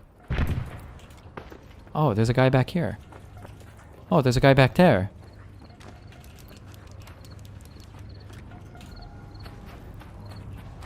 Oh, there's a guy. Oh my God, my people, we're safe. We're all safe here. We're all one family. Relationship with Epstein without evidence. So I'd still call this a double standard even before you get to the idea that any conspiracy theory touted by Candace Owens is even remotely plausible. In 9 wars, you suck one dick. You're not a peacemaker, you're a dick sucker. That's right. Jack Doherty got arrested. If you don't know who that is, he had one viral moment last year when he crashed his McLaren on stream because he decided to go 90 miles an hour in the rain. What? What? You can't drive fast anymore? You can't drive in America in the rain anymore? I want to show you about a conversation Asmon had with his dad. And I'm like, are you cooked? And he's like, what do you mean? Like, am I dead? And I'm like, yeah. He's like, I don't know. Come over, let's find out. This is what I'm talking about when I say his casual yapping is endearing, and it's something I haven't gotten from any of the other people I've watched. Maybe it's just my experience, but when you're dealing with a sick family, it's not just a constant deluge of sadness. There are the funny, awkward bits in the middle where you can eke out a laugh at the absurdity of the process. I think this is a good memory for Asmon to hold on to. Hassan is back in China again. That kid is back on the escalator again. Someone asks Hassan about the gay dating apps China banned, which he incredulously calls a Twitter rumor. I think you just saw that on Twitter. Meanwhile, Twitter. It's all Twitter. Listen, just because you went to China doesn't mean you have to justify everything that China's ever done. You don't have to run PR for them. Feminism is still a dirty word in China. Guys, I already wanted to go. You don't have to keep convincing me. You could probably tell from day one, but it's pretty clear this isn't just edgy humor. Asmon just doesn't like women. And if you reject that notion, let's finish up here and you'll see. Before he moves on from the subject, Asmon watches a clip of Destiny's reaction to Hassan's trip. That's me! He's like Jackson Hinkle territory to me, like worse than Fuentes right now. I cannot believe that you would do a propaganda trip to China and that you would suck off Mao. I think that... Klein worse than Fuentes is so retarded and biased. I don't know. I mean, like, I don't want to get into it. I mean, I can see why he says that. I can see why people would disagree, right? Boy, I sure wonder if the implications of his non-comment won't reveal themselves later. This is Hassan's reaction to being gifted a little red book. Really? Is that a Bible? The fact that Hassan's entourage would think the Chinese government would offer him a Bible is just so telling about their understanding of the country. The red book? I don't know. I mean, I don't even know what it's about. I have no idea. Can you imagine if I did that? Like, let's say somebody gifted me a book of like fucking The Art of the Deal or like Mein Kampf, and I did that. Oh my god! Like that would just be people would be talking about that on the like around the whole world. Can you imagine that? Oh! I'm pretty sure Asmon doesn't intend to make any implications here, but he's making implications here. Because of the implication. Now Asmon reacts to the trailer for a new Pokemon game. Wow. Wait, I don't think I got that 100%. Offer him a Bible? Is a video creator claiming that that Hassan's Chinese little propaganda official didn't offer him like the little red book or whatever, or did he mean? It's ditto. This is made for people that have an IQ of like 65. And I am so excited to see every dumb e-girl probably playing this game on release. Oh, wow, it's a Squirtle. Oh, wow. Oh, God. Remember what he... Oh, wow. 65. And I am so excited to see every dumb e-girl probably playing this game on release. Oh, wow, it's a Squirtle. Oh, wow. Oh, God. Remember what he said yesterday? Like... Yeah, oh yeah, because yesterday... Yeah, oh shit, yeah, because I was going to say, I thought Pokemon was an e-girl game, but now it's not. I don't even know. It's hard to keep track sometimes.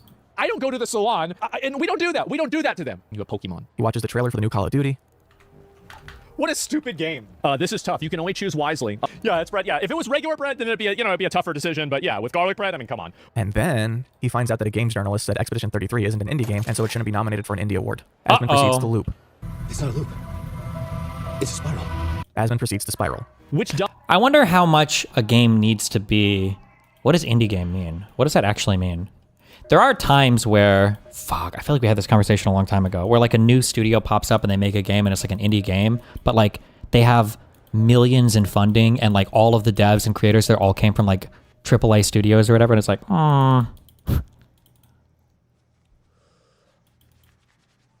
Like how much did... Radiant is saying, and we never trust Radiant, but he said 60 million make. Like if E33 really cost $60 million, is that true? There's no way that's true. Wait, hold on. How much money did Expedition 33 cost to make? Developer Sandval revealed less than $10 million. Okay. That's still fairly high. I wonder what the cutoff is there. It used to mean no publisher? Yeah, but who cares, right? Everything's released digitally these days. Dumb retard idiot said this. Where's the dumb retard idiot that said this? You idiot. You fucking moron. Which then carries over into anger at the Indie Game Award in general for being woke. Now you've done it. Now the problem is not in their girth, but it is in their taste. 2 overweight soy millennial men to go and gas up the Indie Game Awards, and you've got a bunch of nominations here of games that nobody even played. This is bad. I am so fucking upset, and these retards are sitting here making these award shows for other retards, and it's making me mad. So just to make sure I understand, these are people you don't like promoting games you don't want to play to an audience you aren't a part of, and for some reason this is deeply offensive. This is pathetic. I mean, I agree, but not for the reason you intended. Blue hair games? Yeah, all woke shit, bro. All annoying, cringe, like millennial slop woke trash. Oh, it's my lizard. Oh, he's on the wall. I tried to catch him the other day. I couldn't get him. He's fast. And now we're looking at libs of TikTok. Asmon has the same problem as mine again, surrounds himself with a very specific type of woman, and then gets mad they're not rocket scientists. It's not the e-girls or OnlyFans girls' fault. They're being used as representatives of womanhood when the average woman is a nurse or teacher who's offline. Sure, this is what I said before about like how, well, one, it's the meme of the conservatives building the cardboard people and then crying about them. But then two, it's this weird world where like people are just, somebody is showing you somebody to be upset about. And it's like, well, who is the representative of the left? It's whoever the conservatives tell you. I don't know if the left does the same thing. I'm trying to think if this happens on the left. Because like when I think of like who the enemies are on the right, it's like Donald Trump, Elon Musk, Stephen Miller, Nancy Mace. It's like they're major political operatives, or Steve Bannon. They're major media figures. But then when the right goes to pick out their enemies, it's just like these random fucking people who are like 5-follower Twitter accounts or whatever. Yeah, I have this debate every time I go on fucking Piers Morgan. Yeah, I was like, why the fuck do you care about this person? Why are we looking at libs of TikTok? Literally all Karens.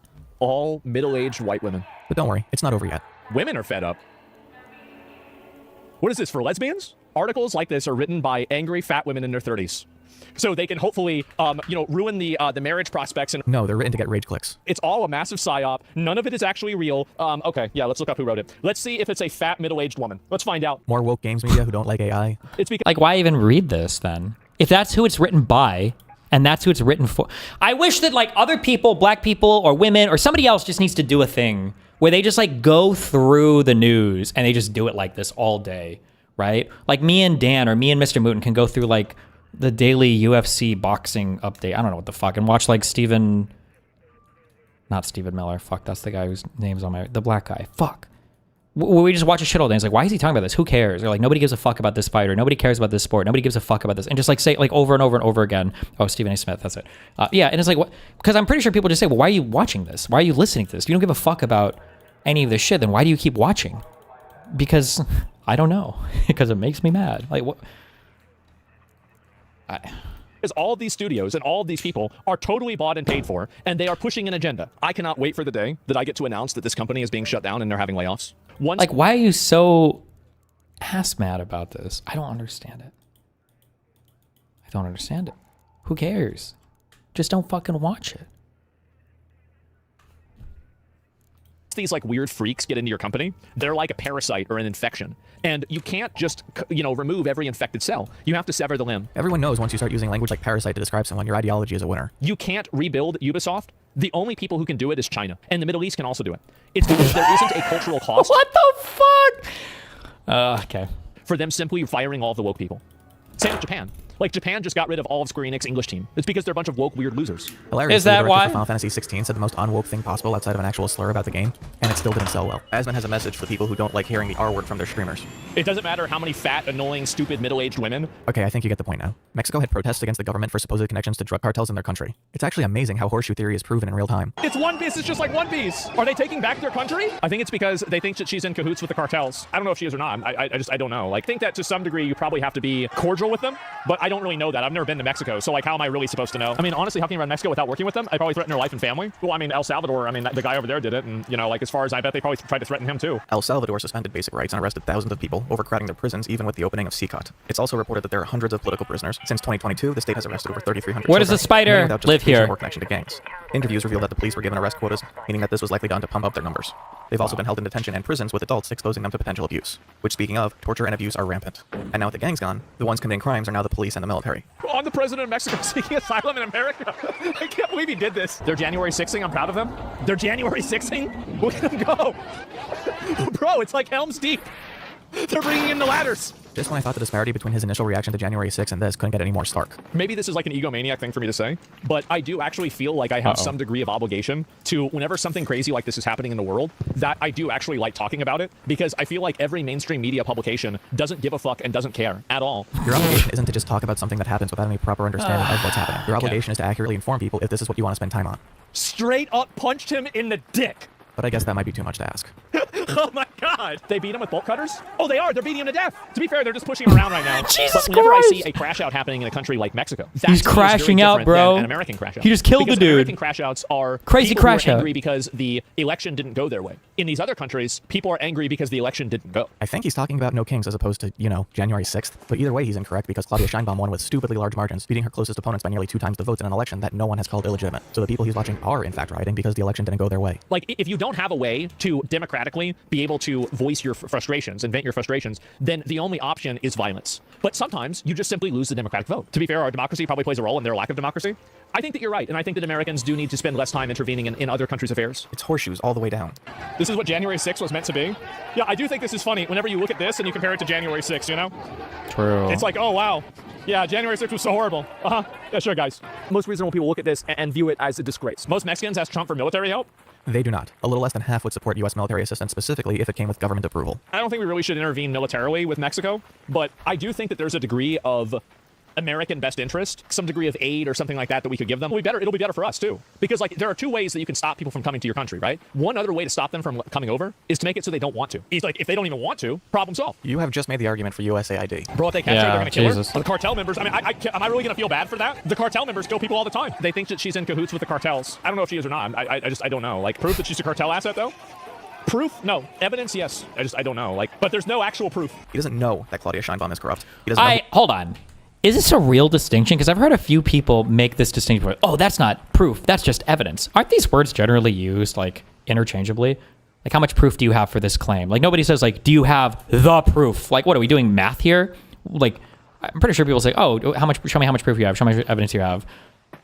Like, does this prove a thing? It maybe is like it's been proven or proved, but these distinctions are, I feel like, so stupid.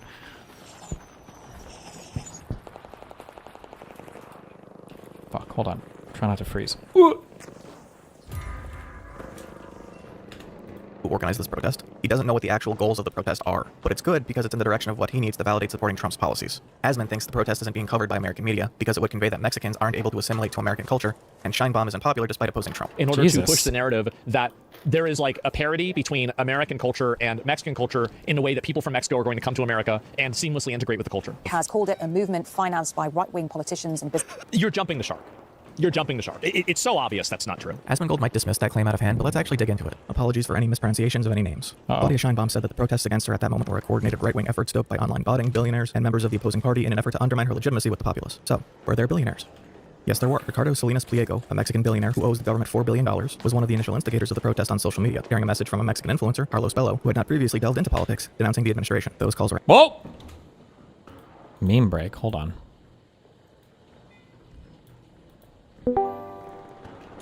What? You're in here. Yo. Okay, what do you want? Okay. So, I myself am a male. And wait. Sorry, try that again. Your mic was so fucked. Wait. Try that again. Sorry, I don't know if it was just catching up or it was lagging, but I think it's okay now. Go for it. Okay, I might have bad, so I could try again another time when I'm at my setup.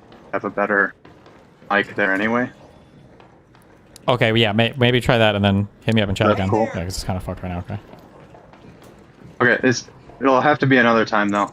That's okay. I'm out and about right now. Okay, be careful. Okay. Fuck. Oh, rip.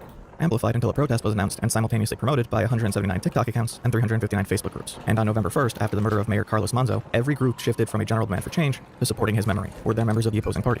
Yes, there were. Vicente Fox, former president of Mexico, the guy who during Trump's first term said they weren't going to build the fucking wall, supported the protests. Here he is wearing a one-piece shirt. Very Gen Z. Were there bots?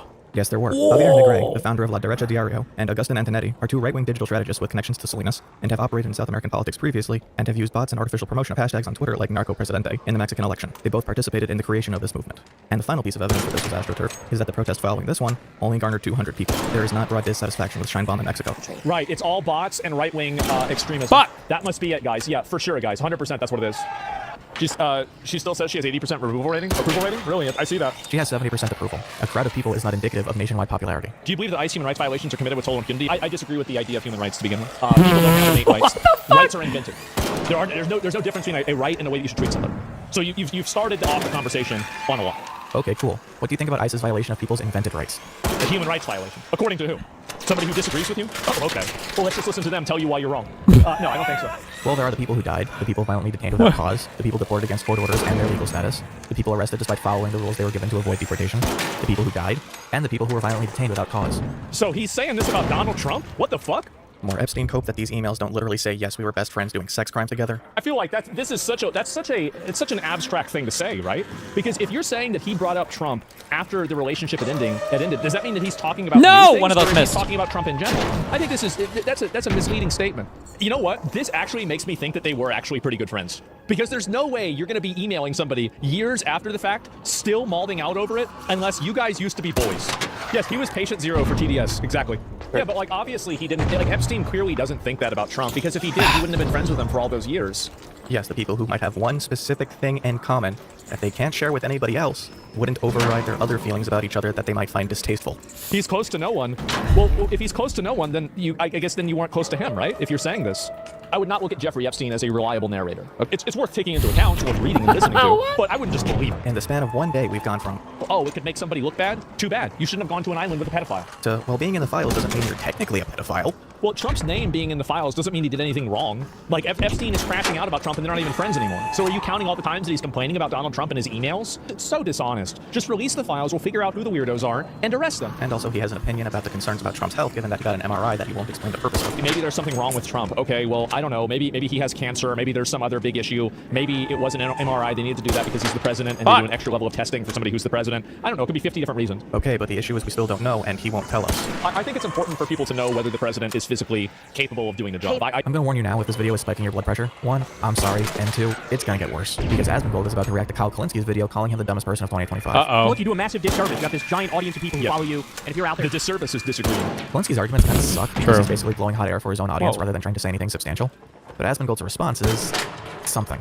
He starts off with a whopper on Trump's cuts to the NIH, which include cuts to pediatric cancer care. Has it ever occurred to you that maybe the research was done in a way that was bad? Every time that people say something like this, the implication is that, oh, they're curing cancer or something like that. This is bullshit. Yeah, and also on top of that, yeah, just because they haven't even cured all cancer yet. It's a good allocation of government money. ASMONGOLD will not look up to see whether this is even remotely true. Federal budget cuts, amongst other things, include $4 million from the Pediatric Brain Tumor Consortium, an organization that does research on rare cancers affecting thousands of children every year. You might think on principle that the government shouldn't fund bad science, but they aren't checking on the validity of the research because the mechanisms aren't in place to do an audit like that, let alone that quickly. And if you need evidence, over the course of this year, the government has fired thousands of people and then had to hire them back because they didn't realize they were necessary. This is not being done with care or concern for the consequences. But I do think they're probably overshooting and probably firing too many people too quickly. But I think that the inevitability of this is not to be denied. But it's for cancer kids. Okay, great emotional argument. Because the idea of, oh my God, he's cutting research for cancer kids. Oh no! That sounds bad. What he will I mean, it kind of is bad too, though, no? Actually to blame for flash flood deaths in Texas. According to 3 former staffing shortages, national services are nothing new. So this has already been happening. It was already happening, and I am dubious that cutting staff of the weather service as we encounter more and more extreme weather events will have a positive overall impact on our ability to navigate them in the future, even if you accept that it wasn't a problem this time. This is the thing, right? You give a specific example, and it falls apart. Now what about Trump cutting the Consumer Financial Protection Bureau's budget in half? Good. They weren't doing their job. Hold on, wait. There's too much noise. 1 second. Jesus.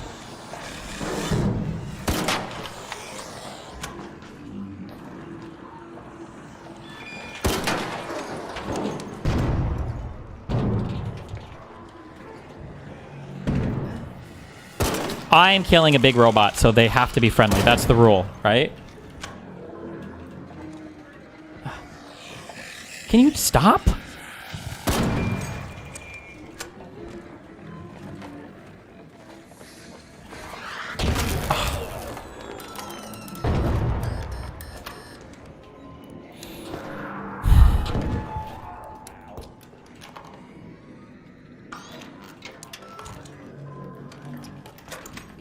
You need to shoot the legs for— Bro, the legs are already fucked.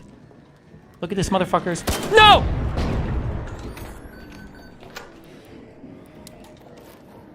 He's gonna steal your kill?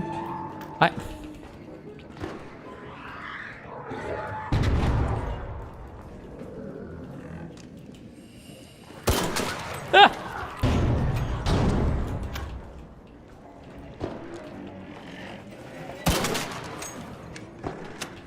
Just explode. No!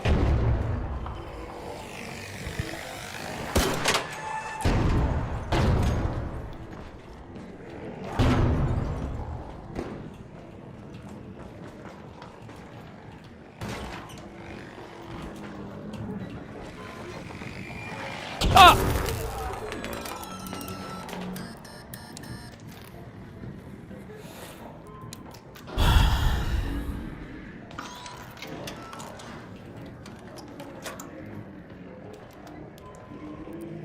Hello there.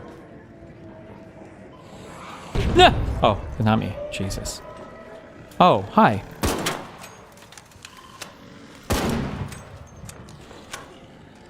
That's why you kept shooting at me. Get out of here. Okay. No! Okay, hold on.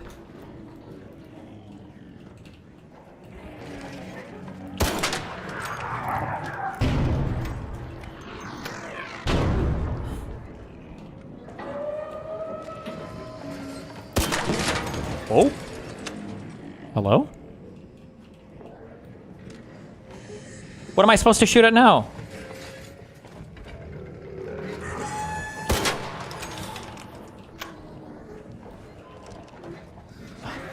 Ah!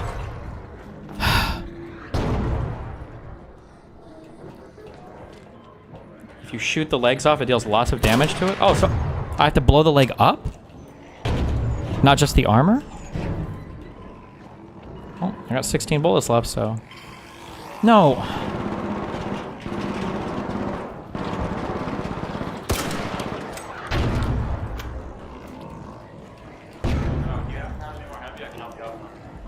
I have like 6 bullets left.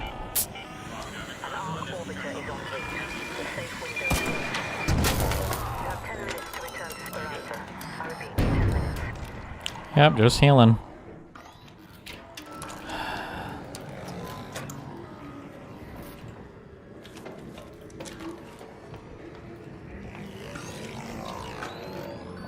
Bro.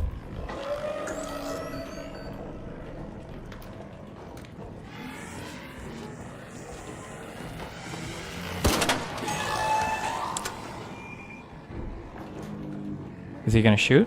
What's he doing?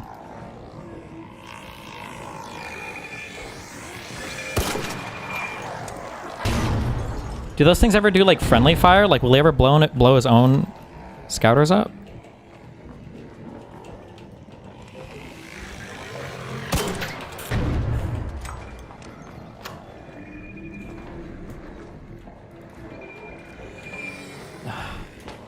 Can you fuck off?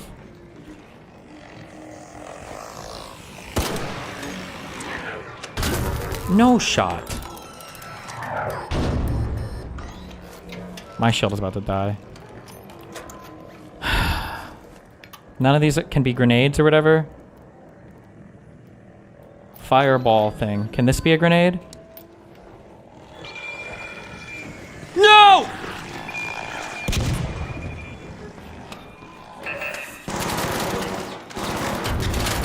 I'm dead. It missed!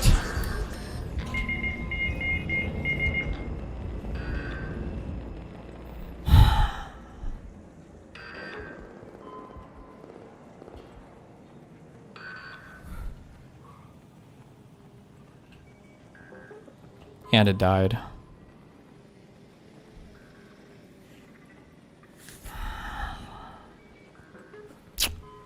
Anybody got a defib?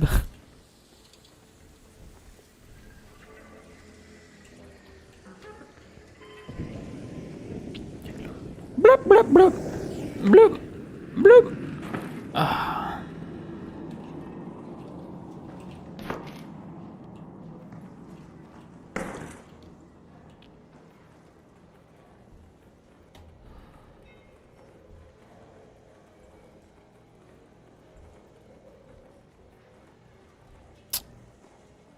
I don't know if...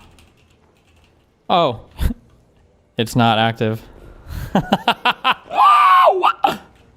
Good. No one will find my body.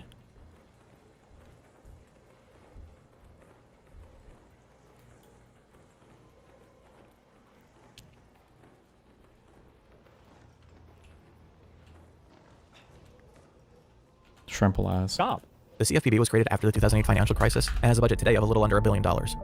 They obviously had no fucking idea what they were doing. But prior to the cuts, they had clawed $21 billion back for consumers and imposed $5 billion in fines. Again, this is an institution that has a higher rate of return for the people it helps than the taxation it costs to operate. The scams have been through the fucking roof. But there's a bureau of people that are supposed to stop scams. And you want to keep them on payroll? They sucked. Firing government workers who are veterans? Oh no, you can't fire veterans anymore. Trump is firing 80,000 people at the Department of Veterans Affairs. There is no way to fully predict the impact of so many people losing their jobs in such a short amount of time, or the reverberations it will have across... How many of those snap grenades would I need to just kill it, assuming I hit every one? You accept that it wasn't a problem. Bureau was budgeted in half. Good. They weren't doing their job. The CFPB was created after the 2008 financial crisis and has a budget today of a little under $1 billion.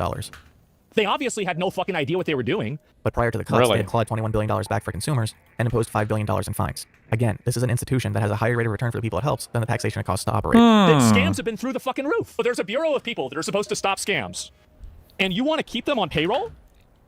They sucked. Firing government workers who are veterans? Oh no, you can't fire veterans anymore. Trump is firing 80,000 people at the Department of Veterans Affairs. There is no way to fully predict the impact of so many people losing their jobs in such a short amount of time, or the reverberations it will have across the broader economy. But this will mean that care for veterans will get worse. Another emotional appeal. Firing 250,000 government workers overall. Good. It should have been more. Apparently, Asmon isn't worried about the economic impact of sudden large-scale job loss. I'm scared to hear what he thinks about gutting USAID. Oh no. Uh-oh. That's right.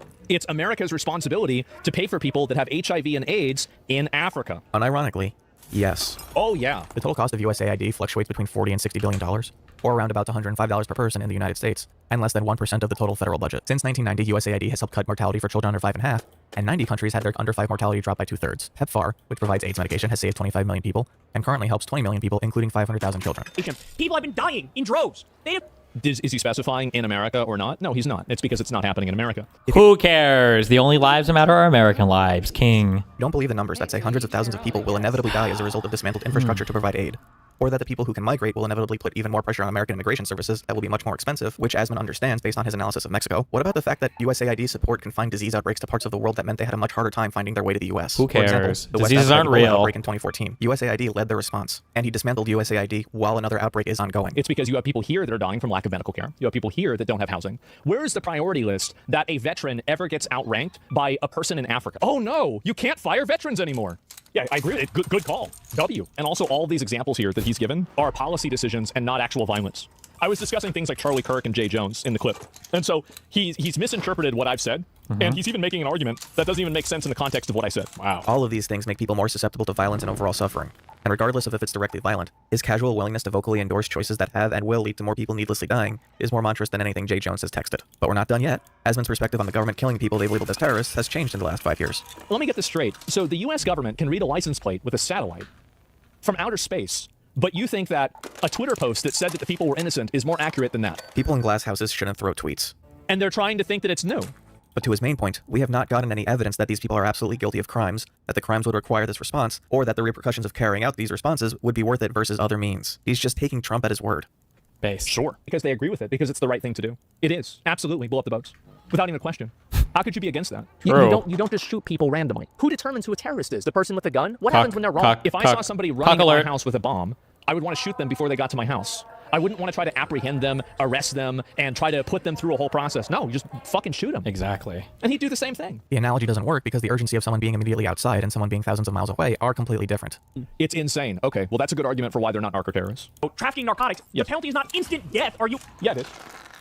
And if it's not, it should be. Okay. How about that? Who's going to stop us? Yeah, exactly. Fuck them. You don't give the government unilateral authority to execute people on the premise of a crime that hasn't been proven after the execution has already taken place.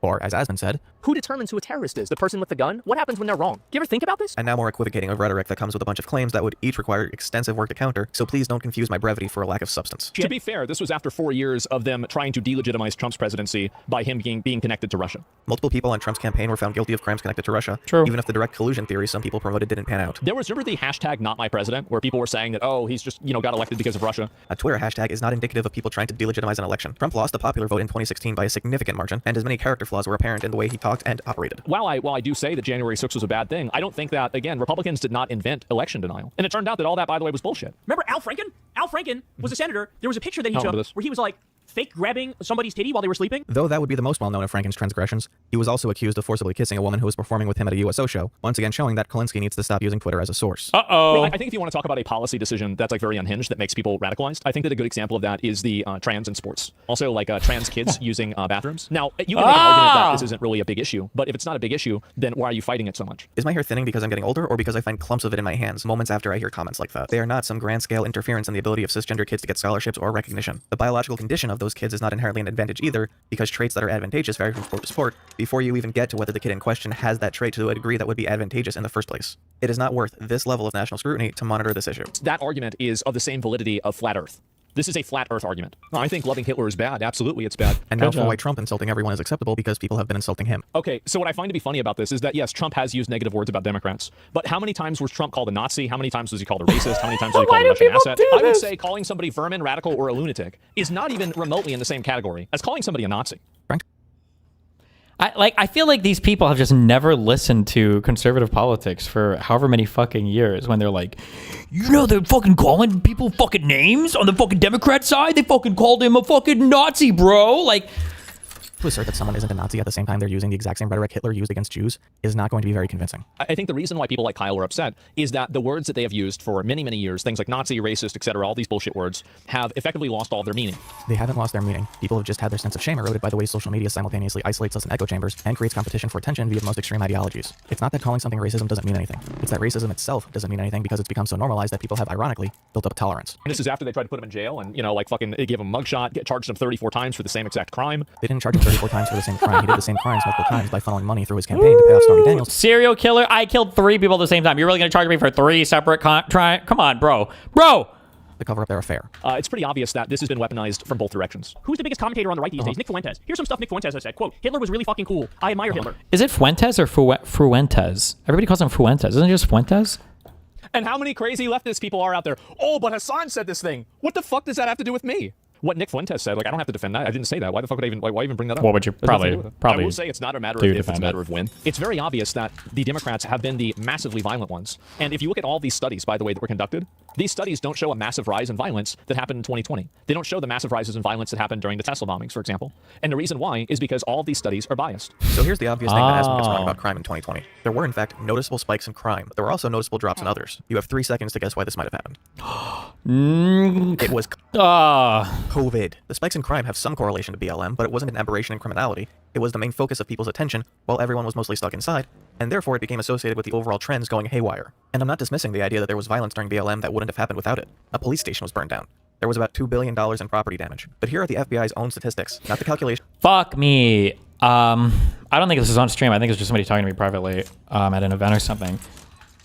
It was an older guy, actually. Somebody brought this up, and it's a really, really good point. I just never even considered it before.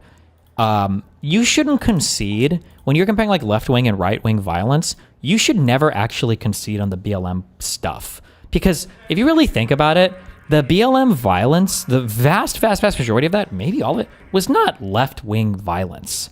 It wasn't like it was just rioting. It was rioters who were rioting. It was not like politically motivated, like, oh, we're gonna go and steal fucking whatever bullshit from some bullshit. Like, I will never concede on that point publicly again. Ugh. Made by whatever university you'll probably think is biased. Joe Biden didn't switch out the FBI director Trump appointed, Christopher Wray. For all intents, these are Trump's numbers. Arson, larceny, and robbery, and then compare those to burglary, impersonations, and shoplifting. You can see that crimes went up or down relative to the proximity they have to other people. Unrelated, did you know that the FBI tracks how many people get charged with treason? But any reasonable person who just looks at the news can clearly see that every single time that there is anything violent, besides maybe January 6th and maybe 1 or 2 other times, the majority of mass violence and mass hysteria comes from people who might be left-wing, but it's not left-wing violence, right? Just because somebody who votes as a Democrat, you know, goes out and robs a store or whatever, doesn't necessarily mean that that was left-wing violence. It's not like politically motivated. Is done by Democrats. Asman, intentionally or not, has completely forgotten the threats against school boards, the plot to kidnap Gretchen Whitmer, the Paul... These things are political violence. They're heavily motivated by the current political state of affairs. They're heavily inspired by, or sometimes cheer-led and then lied about by, like, leading conservative figures. Like, these are forms of, like, political violence. Pelosi hammer attack, 2020 threats against election officials, and QAnon. This is not a both sides issue. 2020 has been gradually elevated by the right-wing media as a period of extreme violence, and January 6th has been gradually minimized. And they are justified, rationalized, and considered okay by so many liberals, and that's a huge problem. The difference between me and I think a lot of people like Kyle is that if I say something that I think is wrong... Wait, 10 secret grenades. You think that'll blow up one of these big fuckers? Also, I have no idea what this weapon is like. Am I going to want to kill myself if I try to use this weapon?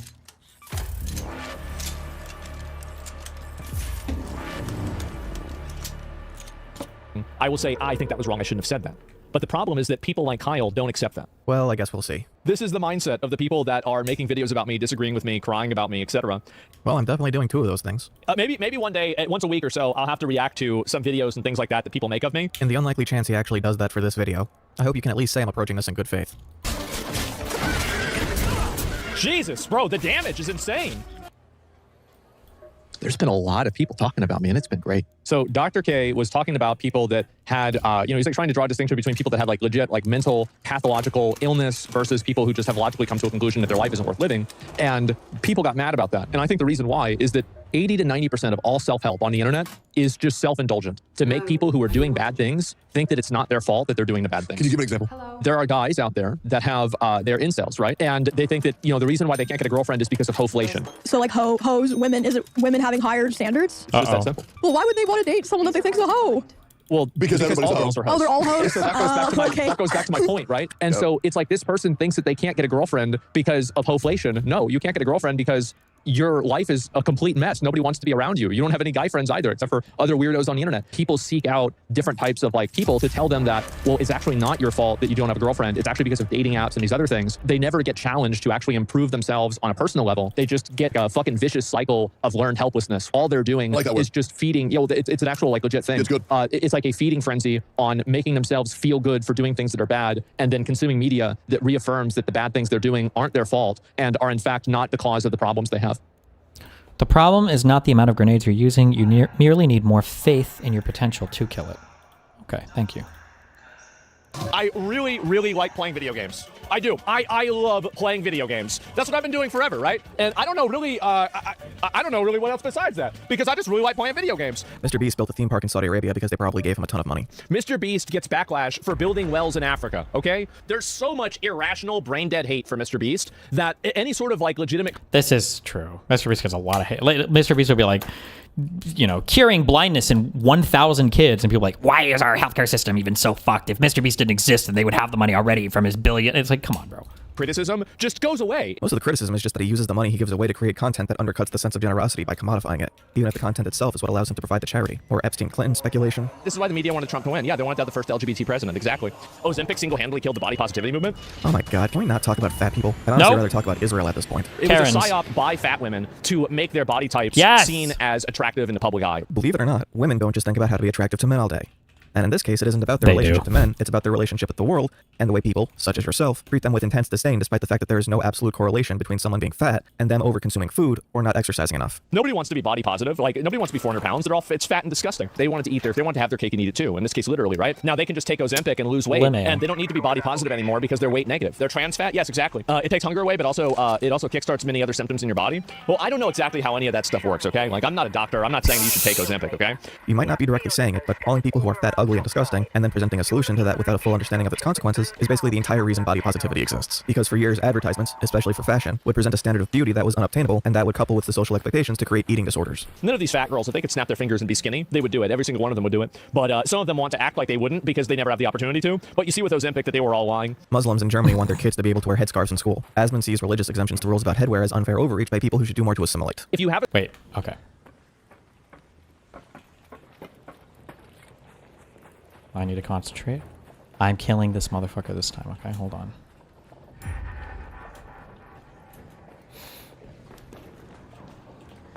Oh, hold on. Pottery!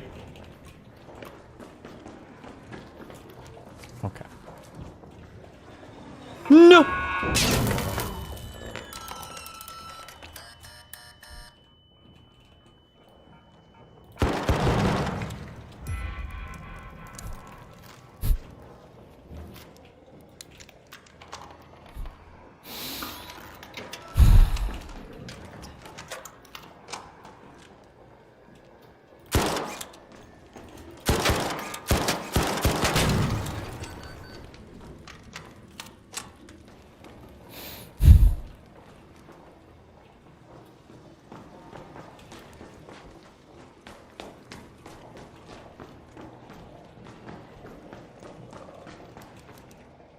Rubber duck, yes. Okay. Wait. Is this not the same building I was in before? Nope, I was in the... Oh, okay. Shh.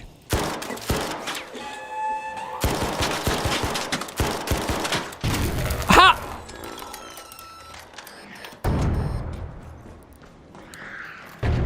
I don't feel like that went inside, but okay.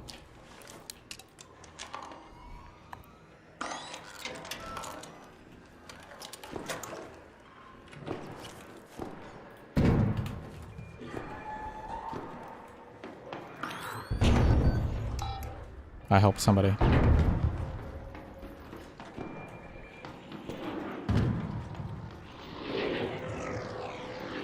Oh, this is where I was before. Okay. I see him. Do I want to throw seeker grenade?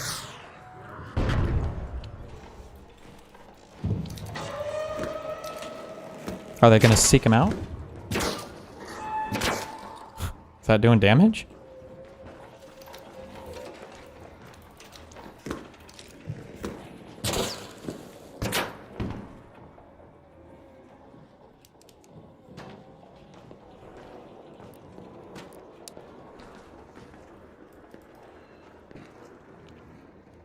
Did I?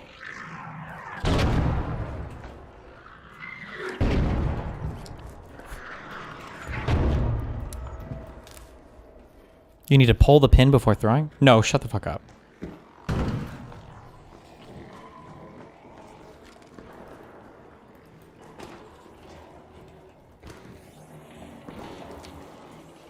Okay.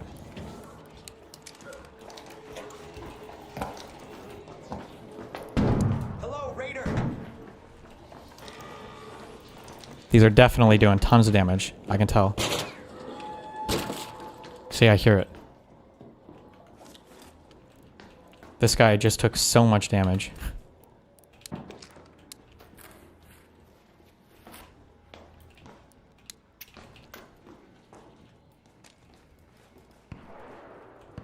did he go?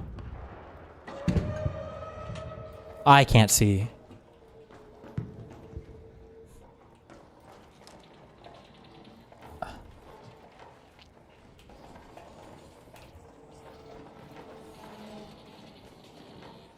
Okay. There he is. There he is.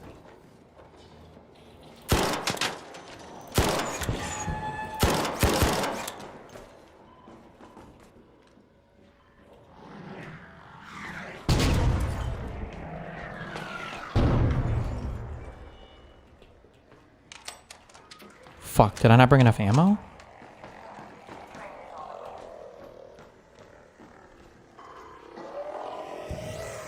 No, I should have plenty of ammo. I just need to keep throwing grenades. Can we...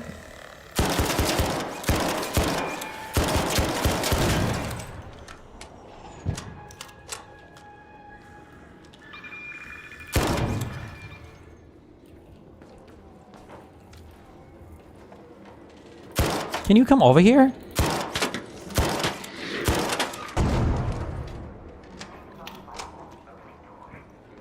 If you get close, it won't shoot. Only easy to dodge AoE attack.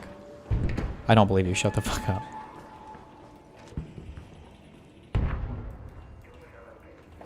Is somebody else trying to fight him over there?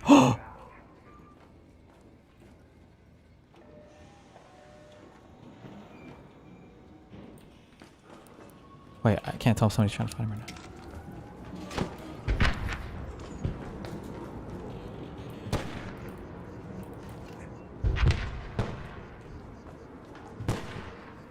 Am I hitting him?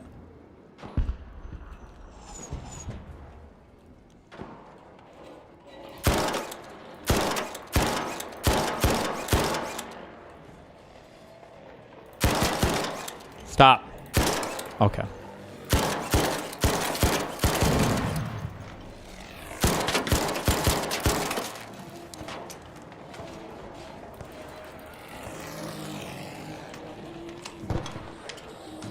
I'm not hitting him.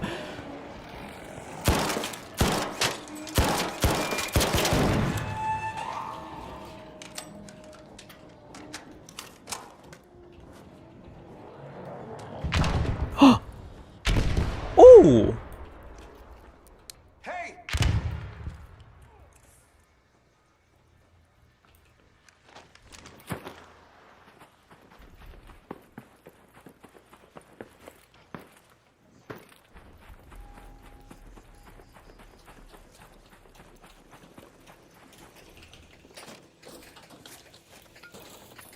Is this really an equal opportunity loot fest?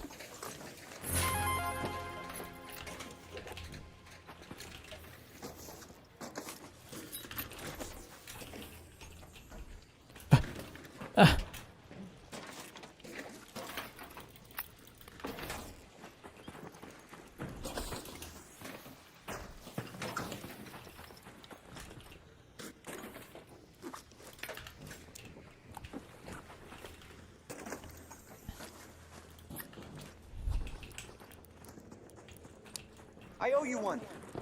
Okay, I feel like I spent an inordinate amount of investment on that, but okay. Let's go to Plaza Rosa.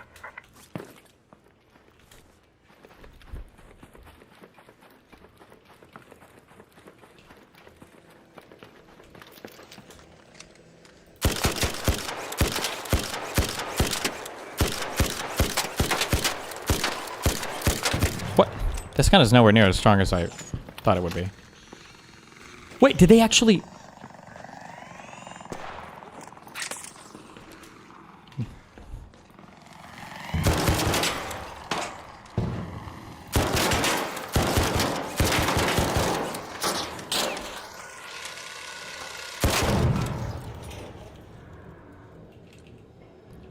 I kind of thought that this gun would be like shooting mini Pharaoh bullets, but it feels like it's like heavy ammo. Or I'm sorry, not heavy. I'm sure it feels like medium ammo, like rattler damage.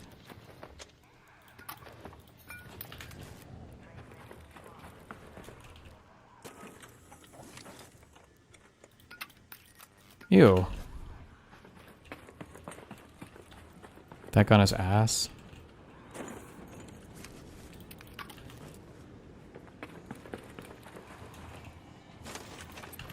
Whatever.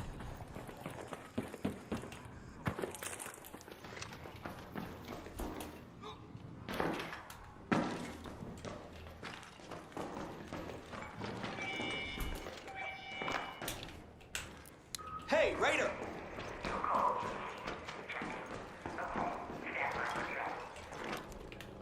School where you can only wear hats, then I think wearing headscarves is okay. But if you're wearing a headscarf, you should also be able to wear a hat. There should never be a situation where a person's religion grants them extra privileges that other people do not have. The obligation of assimilation comes with the understanding that doing so would create acceptance. Just because you have a religious reason to wear something doesn't mean that the entire world has to accommodate it, right? And since that even trade doesn't happen, I see no reason to not be accommodating where it creates the least harm. And you're coming in there with something on your head, well, you're breaking the rule. I don't give a fuck about your religion. Nobody cares. Okay, but you do, because the point of contention is conformity and assimilation. Yeah, if you don't like it, go the fuck back to where you came from and then go live over there. There are always questions to be resolved when a group integrates into another, but drawing the line that they might get to wear something on their head when everyone else doesn't is insane, given, especially in Germany, this exemption isn't just for immigrants, it's for the people who live in the country as well, and it's not exclusive to Muslims. That's why I'm 50-50 about how Chinese deal with Muslims. It's harsh, but it works. Well, it's not about dealing with Muslims. What the fuck does that have to do with Muslims? Again, Asmon ignores racism from his chat.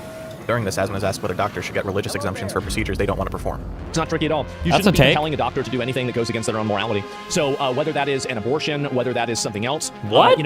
Obviously a doctor should not have to do an abortion. A doctor should not have to do Botox. A doctor should not have to do plastic surgery. It's common sense. I'm sorry. Don't doctors have specialties? I don't think they just pull in a doctor to do fucking anything for anything. Like, oh God, our cardiologist is out of the hospital today. Can we get our general medicine guy, or our general practice doctor to come in here and do the fucking heart surgery? Or our, we don't have a person here who, I don't know if it's OBGYNs or who normally, probably not. I don't know what kind of surgeons normally do abortions. I mean, I'm sure an OBGYN could maybe, but like, okay, based.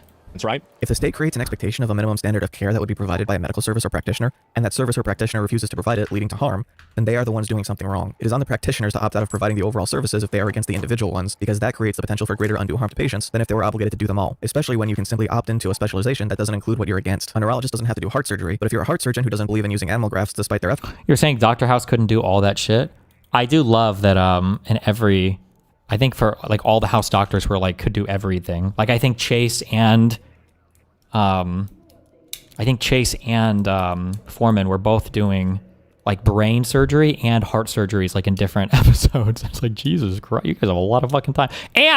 But the funniest part about all of it is not only were they apparently qualified to do surgery on every part of the body, but they were also running labs. Like you have the most overqualified doctors in the history of existence. Like, can you go do that MRI? Can you go do that X-ray? Like, yes, they also have to go and do all the labs themselves as well. They need to take, like, Jesus Christ. Then it's up to you to decide whether heart surgery is for you. You don't want to go and look at a graph or like some, you don't want to look at a study. All of these studies, everything like that, if it goes against your common sense and rationality, it's probably bullshit. I never trust studies. I never trust experts. I don't king. What a king. Trust anybody. The thing that I trust is what I think. Now, if I see something that I disagree with and there's like things that are written down and it's like, a quantified thing, I look at the reason why it's different. But at the same time, I don't start from the position that I'm wrong. I start from the position that I think I'm right. I have based everything in my life off of that. And I think never that I been have wrong. come to relatively good outcomes in my life. Yeah. One thing that I've learned doing anything professionally is that the people that are experts and veterans in certain industries, they're fucking and I think retarded. almost all industries, They're retarded. are generally brain dead retards. Yes. People in specialized industries put the majority of their effort into that industry. That doesn't mean they're stupid, it just means... Well, except for when they agree with me, then I'll say those experts. Is that their other opinions are probably less informed. I'd trust Ben Carson to do brain surgery, but I would not trust him to be president. Even doctors get shit wrong all the time. Please trust your doctor. Thousands of people hurt themselves taking ivermectin and hydrochloroquine, and of the 1 million people who have died of COVID in the United States, it's estimated that over 300,000 who died would have lived if they got vaccinated. And so you never, ever, ever do that. Always base things off of what you think. And I don't want to talk to a scientist. Y'all motherfuckers lying and getting me pissed. And if you can't do that, you need to figure out how to get your level of comprehension and your consciousness up to the point point to where you can base things off of what you think. Yeah, tell your parents you don't want to go to college with the experts. All you need are street smarts. Based when would you listen to doctors? problem? I don't know, like if I agreed with them? Yeah, if I agreed with them, if I thought it made sense. Once again, we get evidence that social media is frying ASMONGOLD's brain. Oh, God, no. It's just a word. No. The Jews clearly control the media and the banks. Oh, wow. This is my Instagram? Where's the I don't know. lie? You guys want to hear what mine sounds like? Let's find out. Where's the lie? Labradors. It would be racist to not let the pit bulls in to join us. Don't put your candles. That was the first scroll. That was a dog with a Jewish yarmulke on his head. Okay, so it took one. Representative Stacey Plaskett was discovered to have been texting with Jeffrey Epstein during a 2019 congressional hearing with Michael Cohen over his relationship with Donald Trump. Wildly stupid and unforced error, to put it mildly. But somehow, when you're texting in class, oh, that's bad. What the fuck? This really doesn't help the idea that there are people controlling the government, and it's on both sides. And it's on a certain level, both sides. It kind of makes sense. If you were looking for somebody to have in your corner that knows this stuff, it would be Jeffrey Epstein, right? I was almost going to agree with Asmon before he said there's a secret group controlling the American government. The left media has TDS, so they won't report on it and focus on it? I guess so, because they want to make it look like Jeffrey Epstein was a Republican thing. Epstein was best friends with the current Republican president, who has worked very hard for most of the year to keep the Epstein files hidden. So, while every Democrat and every Republican except one voted to release the Epstein files. Asmongold asks and answers the age-old question. What is a woman? This is a real response to what is a woman. Asmon misunderstands the analogy of color being something that you cannot literally describe except as a psychological response, and decides to take that as a challenge. Colorblindness is a disorder. So if you look at blue and you think that it's not blue, you have a disorder.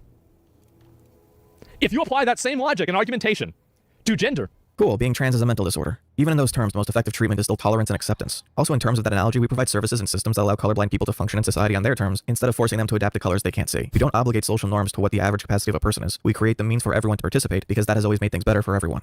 I don't need to watch a YouTube video to figure out that there's two genders, okay? This is what I was talking about before, about like, oh, but there's a study that says this. No, I don't want to hear this study. Unless someone of a particular sex presenting as another is such a severe transgression that rates of self-harm and suicidality are acceptable to you, pronouns in bio aren't that bad. If you look at blue and you see another color, you have a disorder called colorblindness. If you look at a male and you see a female and you say that person has a disorder, now you're a right-wing Nazi. Nobody is making the argument that trans people are literally changing their DNA and bone structure when they transition. And they aren't asking other people to lie when addressing them by preferred pronouns, any more than someone who got married is asking someone to lie when their last name changes. How does that happen? But hey, if you want to be an equal opportunity hater, here's another chance to get angry at a woman who went viral for claiming sexual assault. Women get massively treated way better by the justice system than men do. It's not even remotely close. You want to talk about a privilege? That's a privilege. Women are under greater risk of sexual assault and mistreatment in prison, as well as having more trouble receiving necessities for things like menstruation. So this is a bureaucratic bad faith Karen in action, weaponizing systems and different types of bureaucracy. This is how a Karen insulates itself inside of modern society. Everybody talks about like the Andrew Tate toxic male communities. This is the female equivalent to that, by the way. It's a bunch of dishonest, disingenuous, obnoxious, stupid women that get together, that hate men, that are liars, that try to manipulate situations, emotionally blackmail everybody, and put themselves in a position where they get to tell everybody else what to do. Holy shit! Wait, that was a kid. Wait. Everybody talks about like the Andrew Tate toxic male communities. This is the female equivalent to that, by the way.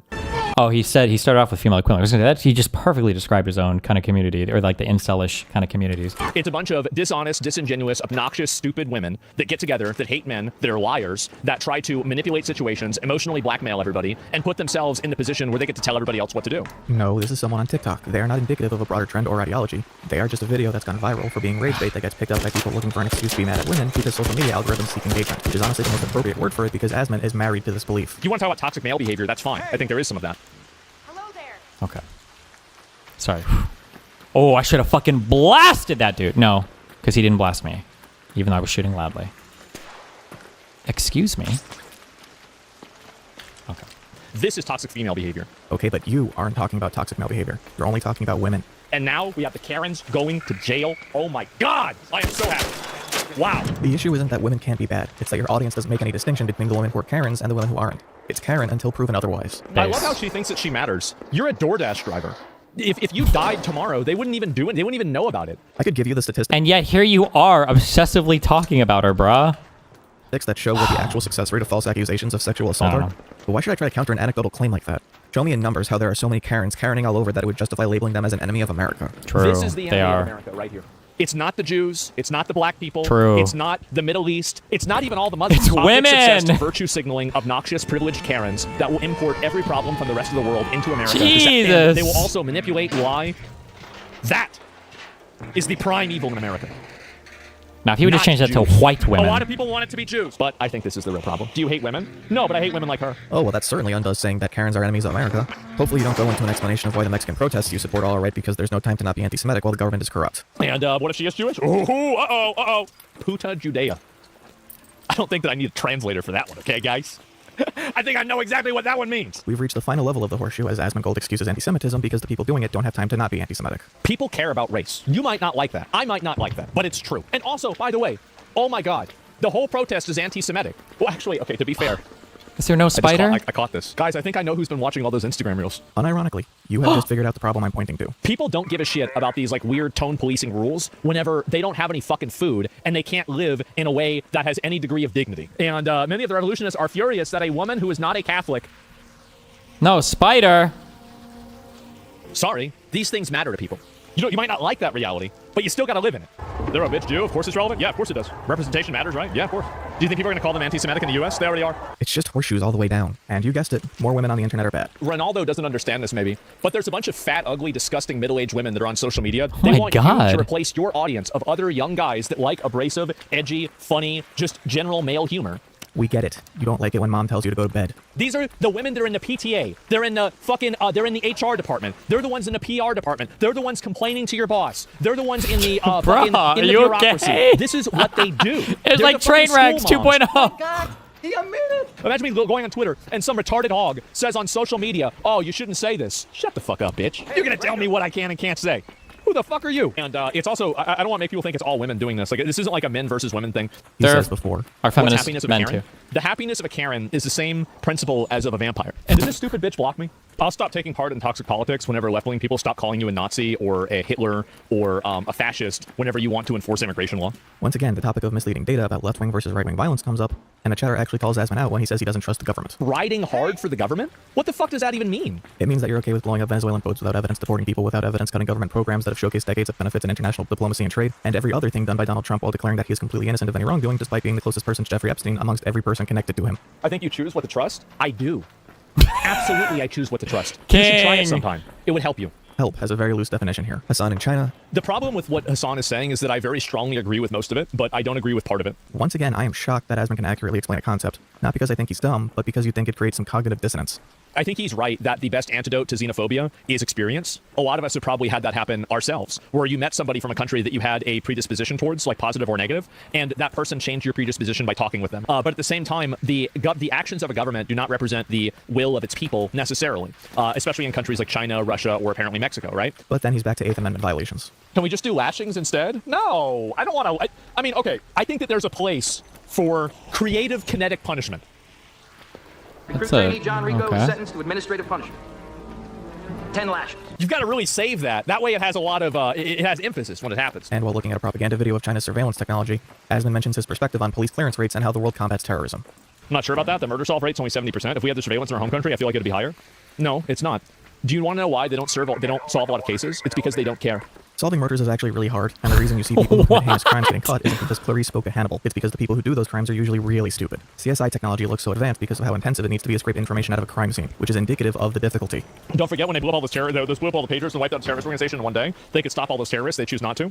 I also think that there is a degree of that that's true.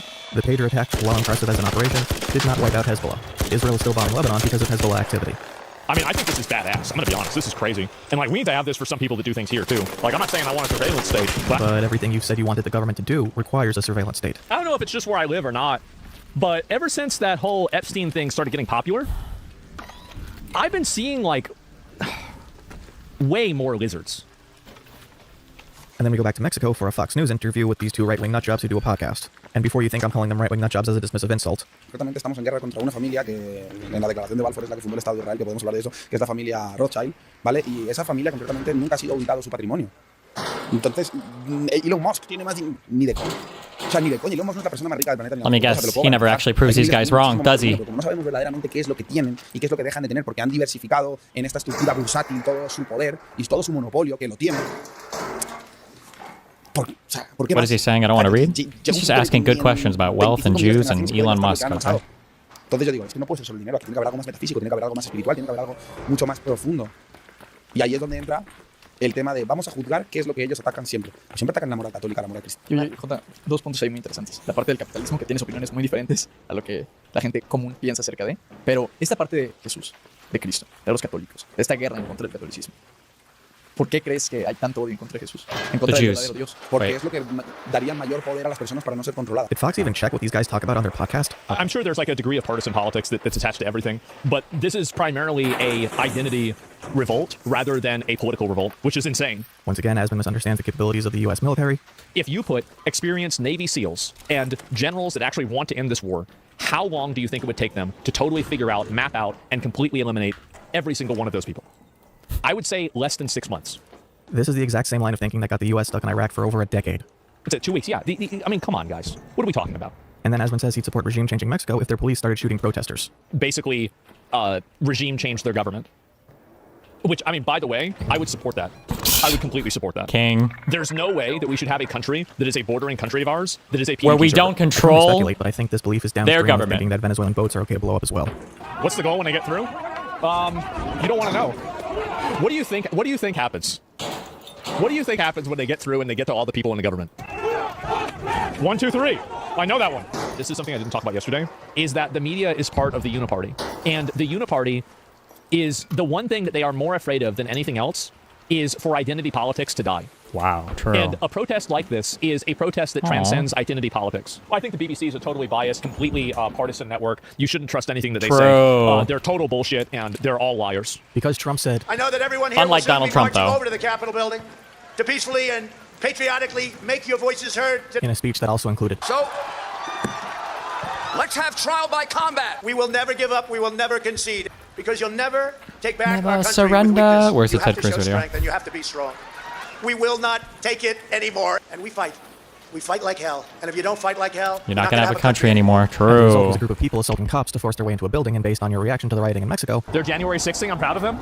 They're January 6ing. What's the goal when they get through? What do you think happens when they get through and they get to all the people in the government? You know what they wanted to do in there. Asmon's getting upset that they didn't include his one mention of being peaceful, not because they're biased, but because they didn't provide an excuse to exonerate him. And like, again, like, I mean, why would you edit Trump's speech in that way? Well, it's because you're biased. He talks about the Epstein files some more.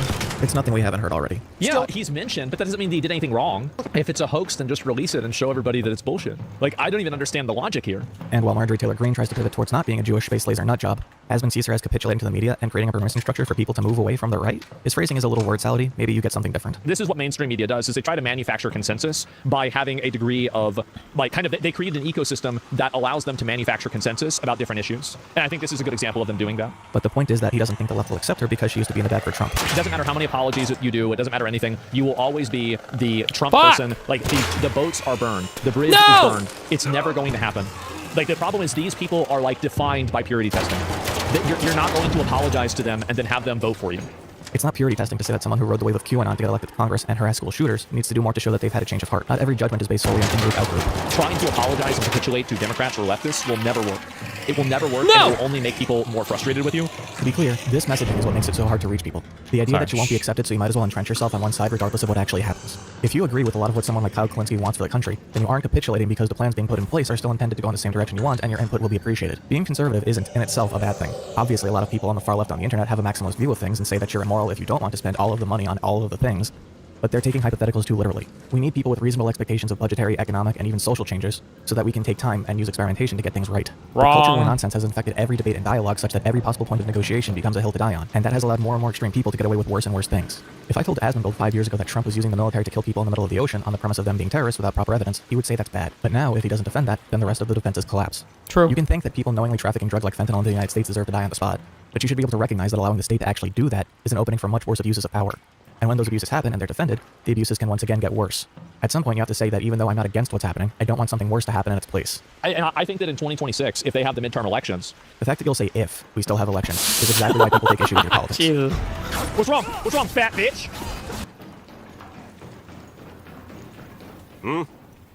Oh, no. I drink what I want, when I want. Hey there. So what is all this racist-ass shit that you've been saying? What the fuck? Only 10 were actually kids? Ugh. So that means they're going to end up being sent to a high school with kids and they're an adult? Well, I mean... Don't forget homophobic. Oh, yeah. Misogynistic. Chance of success, number of women involved. Is this for video games? No, it's for a relationship. Yeah, I would have agreed with it either way. So yeah, for everything? It seems that way, doesn't it? Let's just be gay, guys. 0.6% of the population. But if you Where look are at my media bro representation, jobs? you think that they're like 10 or 20%. Fat phobic. You guys notice there aren't any fat people in this game? Poor people. And I would reduce foreign aid by about 80%. I would even take people that were residents of the country. If they were not net positive taxpayers and they were not performing an essential job, I'd deport them too. You know, there are just some things that you see that really put things into perspective, don't they? One more dawn, one more day, one day more. So we need to make it too big to rig? That's a fact. Well, we thought we did that with Black Myth Wukong, but unfortunately, the Game Awards was using the 3/5 compromise, where Chinese players only count for 3/5 of a vote of an American player, right, guys? That doesn't even make sense. Somebody took a picture of me and my stomach was sticking out a bit, and I just stopped eating food. I stopped. No, obviously you don't need any food. Look at that. If you needed food, you wouldn't look like that. Oh, now it makes sense. Body shaming? It's not body shaming, it's body accountability. Okay, you've got to be accountable for being a fat piece of shit. Deja vu all over again. Well, I already said that before. You win 9 wars and you suck 1 dick. I don't think it's going to be anything damaging for Trump that's going to come out. People say it's like a mob boss. Like, he probably would have edited the files or changed them or something like that. I don't think he would want to release the files if they would incriminate him to be a pedophile, right? I need Asmon to square his approval of Trump with the recognition that he'd manipulate the documents that would expose him as a pedophile, and that doing so would make the entire file release worthless because you wouldn't know what was legitimate and what was altered for the benefit of Trump or the people Trump would want to protect. You know, we'll see what happens. Oh my god, now Claudia Scheinbaum is a Karen because she doesn't want to send the Mexican military to fight the cartels. Do you remember what I said yesterday about how a Karen mind has to exist inside of a bureaucracy? Wait. By the way, I don't know if ASMONGOLD is knowingly co-opting these talking points. This might sound a little crazy, but the fixation on women thing is like a... I don't know if I would call it a neo-Nazi talking point, but there's this concept or this idea. The people that talk about repeal the 19th say that because women have like more emotion and more hormones and they're like weaker humans, the problem with women is that when women start voting, they'll vote to replace everybody in ordinary society, and then we'll be destroyed from within because of women voters. So when ASMONGOLD made that reference earlier about how like women like want to replace us with other people, that was what that reference was to, which is, I feel like that's like a... I don't know how to say it strictly that's neo-Nazism, but it's like very close.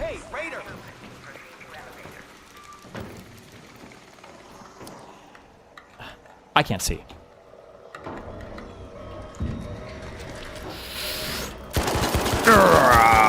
Got him. Okay.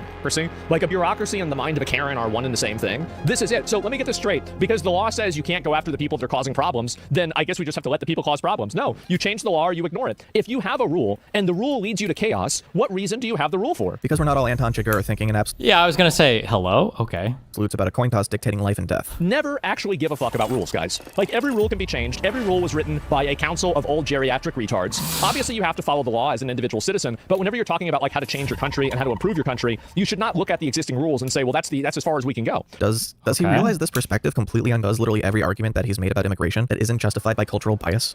Your chat became anti-Semitic as fuck? Yeah, there's a lot of people that don't like Jewish people, and they don't like Israel, and she's a Jew. Problem? That's true. Like, in an unmoderated platform, that's what happens. I don't agree with that. I'm not anti-Semitic.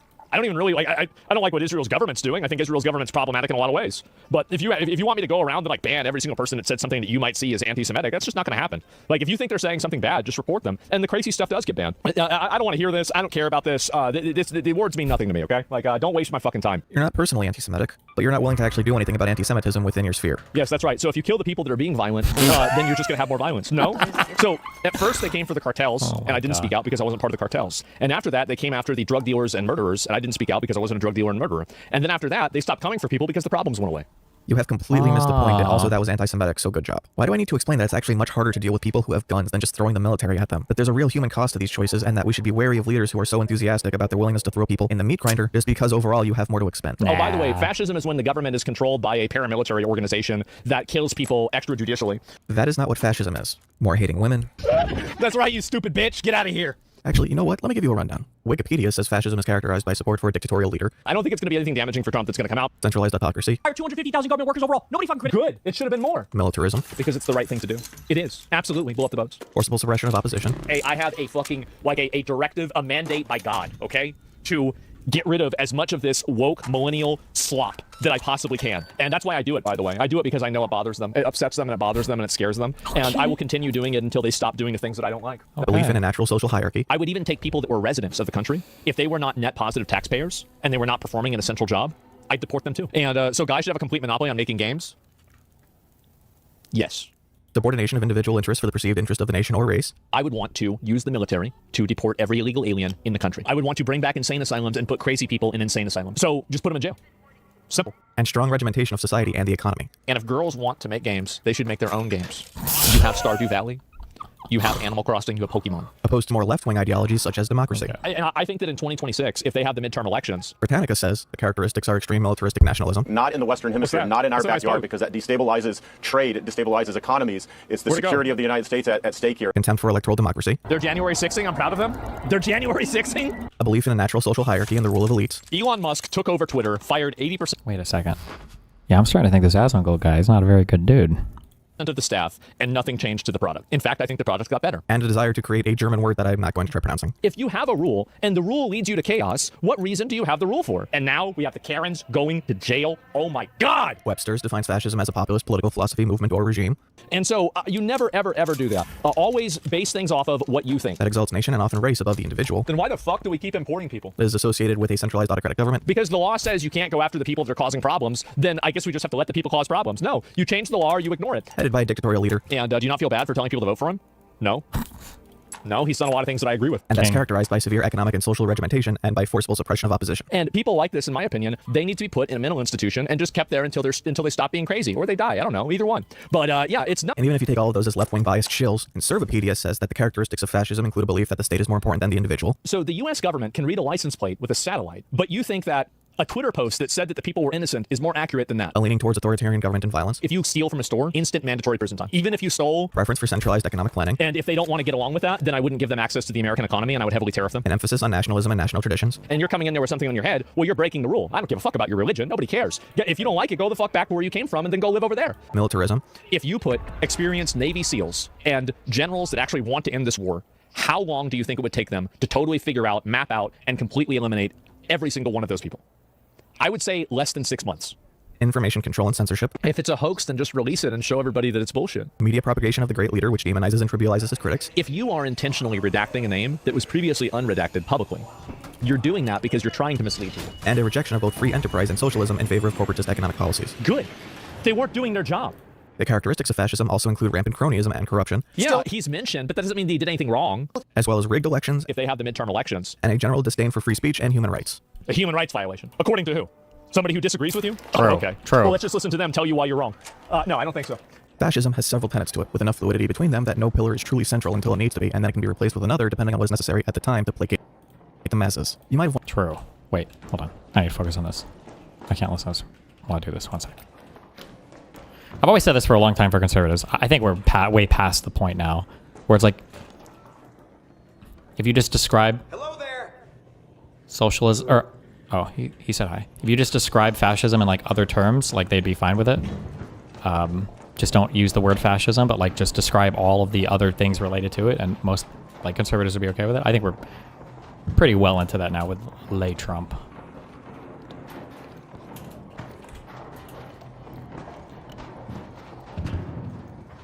Okay. I'm gonna shoot this guy with lots of grenades.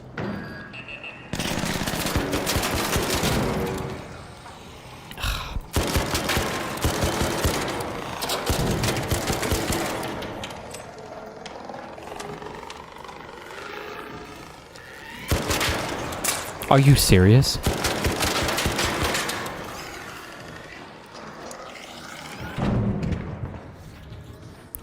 No. This gun sucks. I will be happy when I die. Some poor fuck somewhere got this gun and is like, oh, it's purple, it's so good. It's so fucking trash. Okay, stop moving. Stop.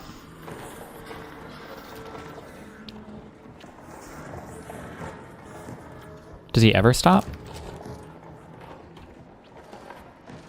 You know what? I can hit him while he's moving. Doesn't matter. Okay.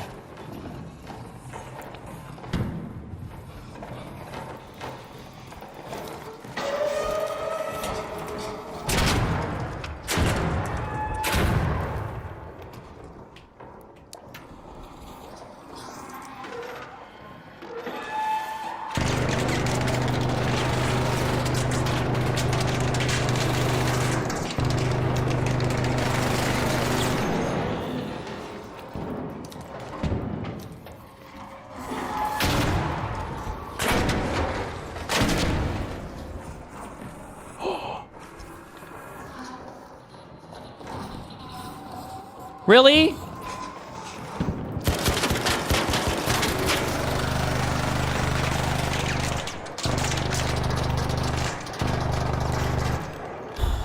How many fucking grenades?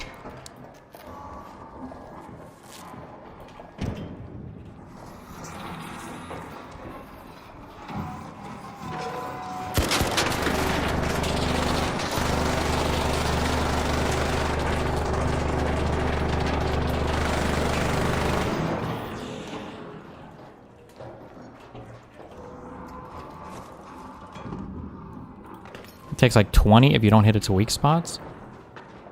Is that actually true?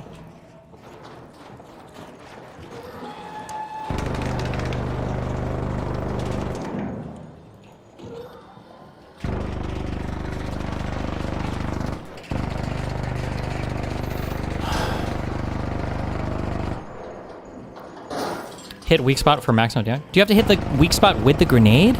It's just a fucking grenade. It should just explode. It's an explosion.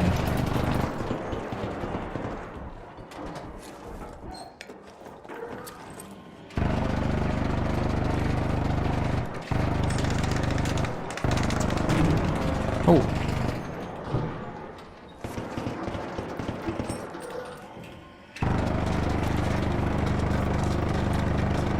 All right. Nothing of value here.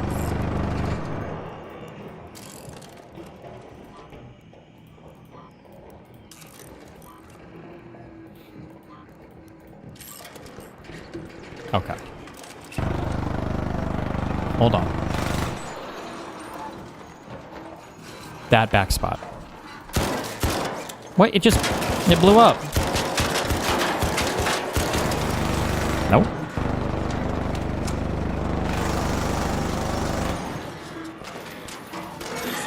No!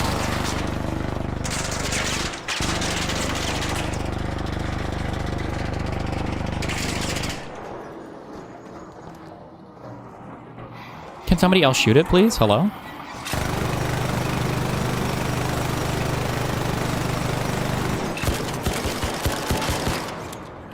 Oh, I almost fucking just lost my fucking mind.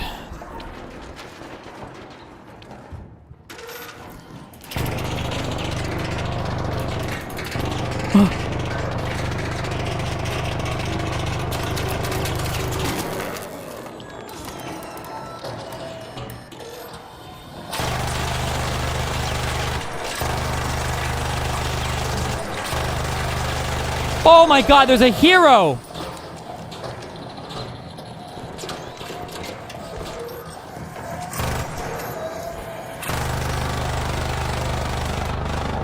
Ah! No!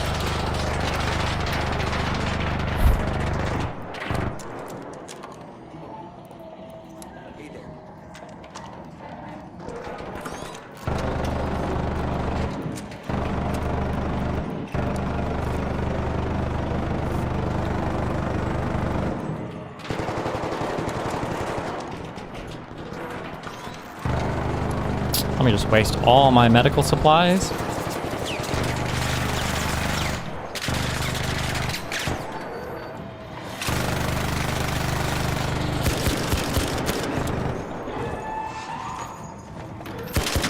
Did somebody just jump off? Bro, you guys are crazy.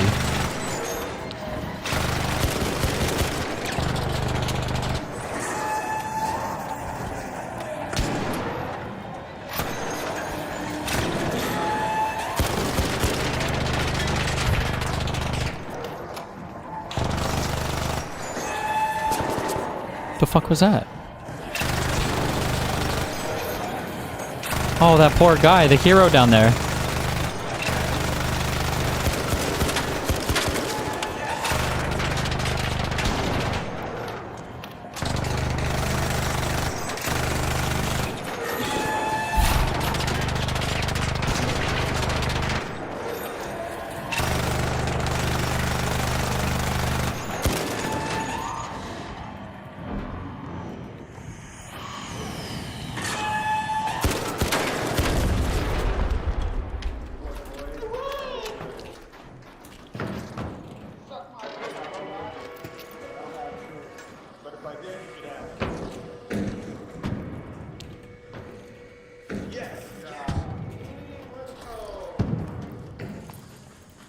Does anybody have a defib for that guy?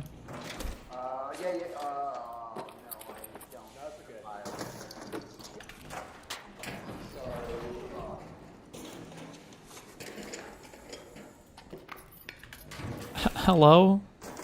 A thing?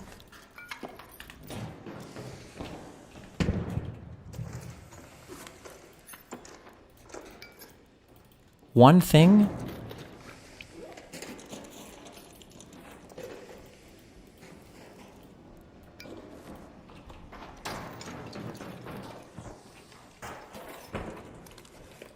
Oh, two things.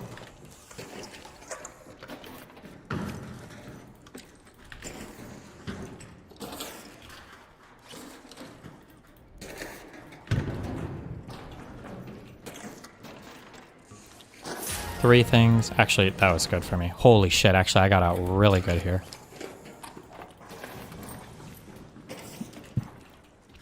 This...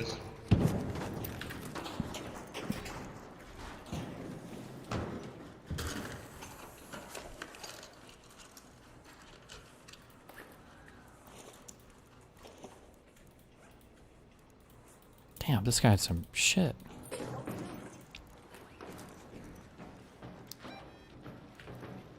Head home at the loading bay metro. Let's take that metro entrance.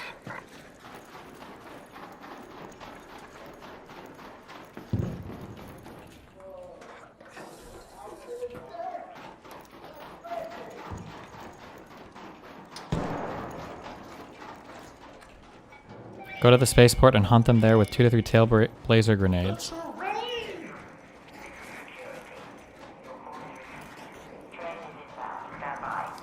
Do you need a light bulb? I have no space, but yes. Hello.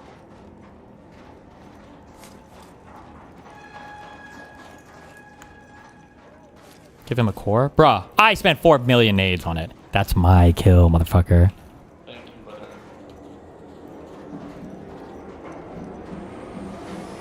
Deadline one-shots them, Destiny. Hop on top like that guy did and plant it. Instant kill for only 5k.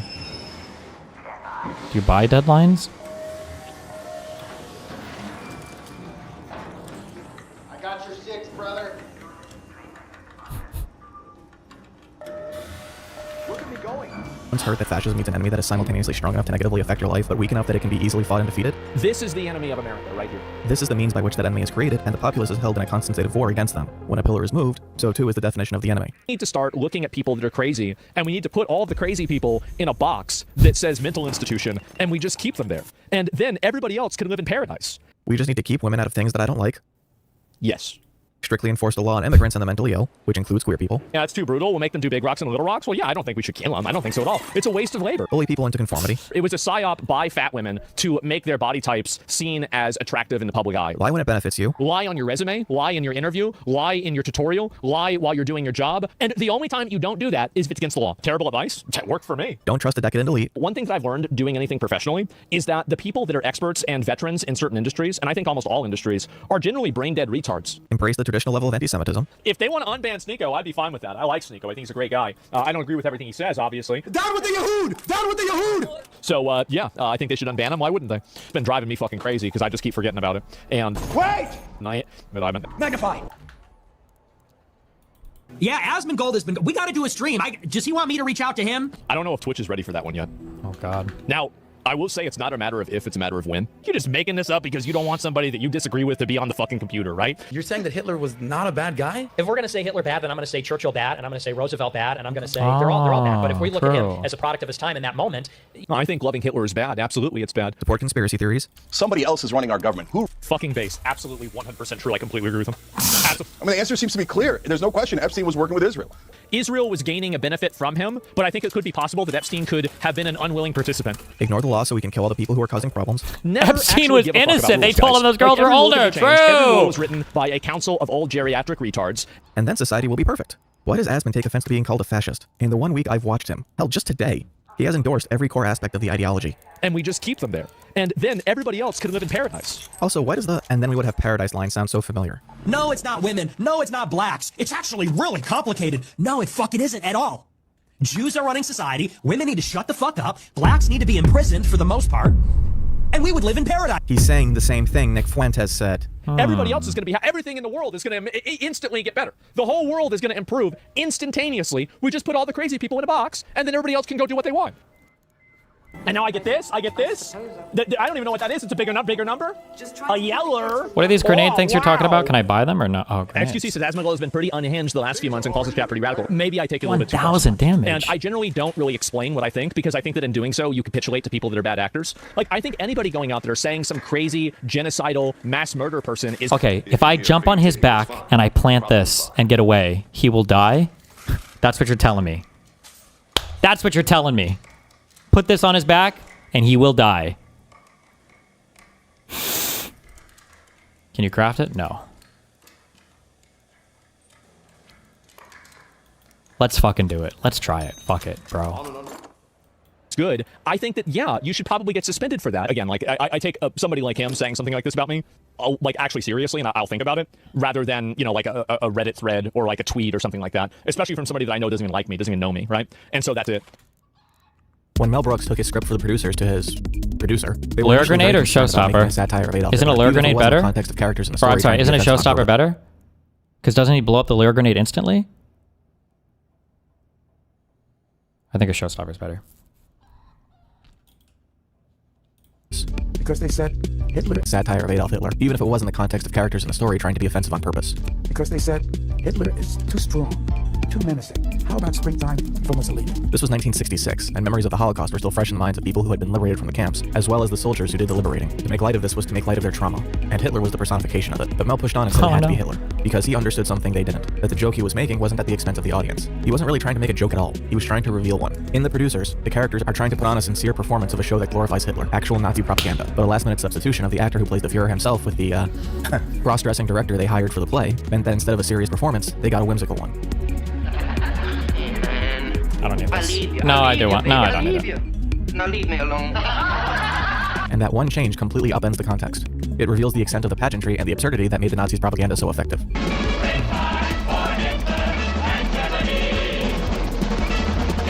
It was the very fact itself that you couldn't make Wait, showstopper only stops him from moving, he will keep shooting? They used to build themselves up No. the fact that it all had the implicit threat of violence behind it. You're lying. You were saying? The more absurd it was, the greater the strength it conveyed. And once the threat was removed, all that was left was the insecurity that comes with telling people not to laugh at you. I got you, King. I got you. Kaya, please. Get down. The Fuhrer had no clothes. Stop me if you've heard this one. A man goes to the doctor, says he's depressed. Life isn't worth living anymore. The doctor says the cure is simple. Go see the great clown Pagliacci. The man bursts into tears. He says, but doctor, I am Pagliacci. There's a lot of fear, a lot of anger, a lot of resentment, and a lot of pain. And there's a lot of anxiety. And the anxiety entrenches all the rest because it tells you that change is impossible, that being happy is perpetually out of reach, that other people will reject you. So you reject them first. You accept the labels put on you as a badge of honor, because at least then it's on your own terms. Look, I am a Mongoloid. That's not something to be proud of. It is something to be proud of. You want to talk racism? I can be way more racist than you, Angloid. Maybe ASMONGOLD is happy in the way he lives his life, but his presentation as someone who's happy is why he's so popular. For some, he's the clown, unaware that people are laughing at him. Has it ever occurred to you that maybe the research was done in a way that was bad? And for others, he's the aspiration. Instead of being the change, you can simply learn to not care what people think. You get all these strings attached to you. Wait. Okay, sorry. Okay.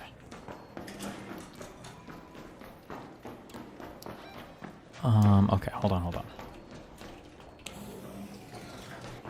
Oh, this room is such good loot. Fuck! I can't believe I'm wasting my time in here with this fucking showstopper trying to kill the bastard. Okay. Hey there.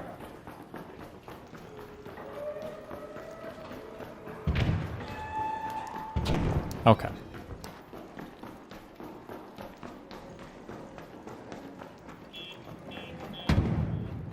Wait, is somebody trying to blow it up already?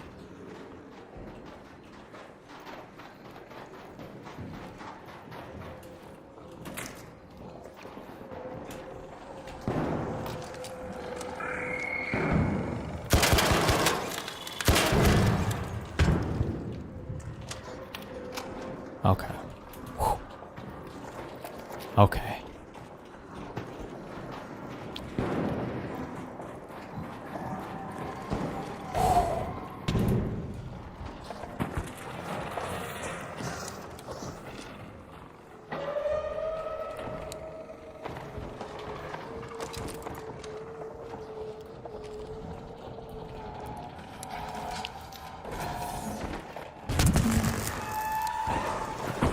No! No! I fucked up!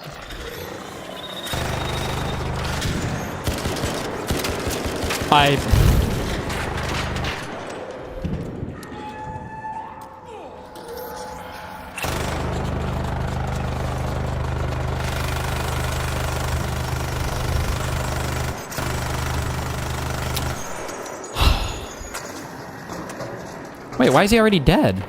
Oh, he's not dead. Oh, he's not dead. He's not dead at all.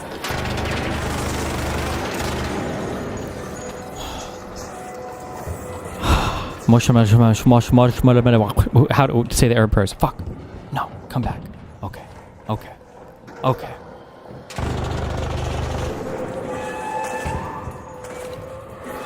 No!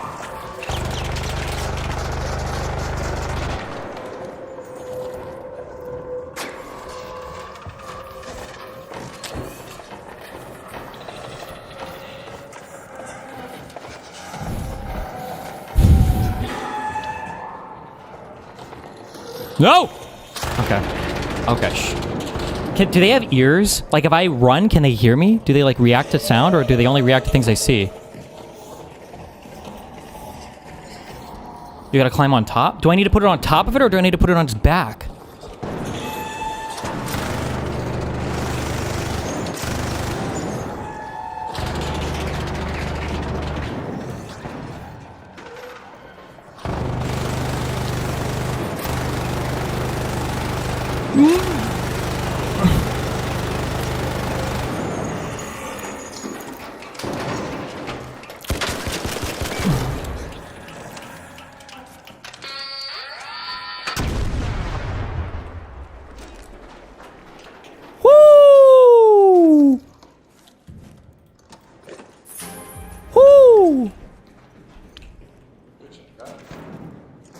Thanks for the help.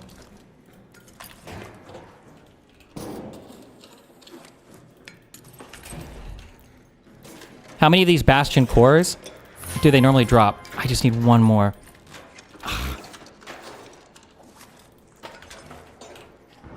Please? Oh, that's all I needed.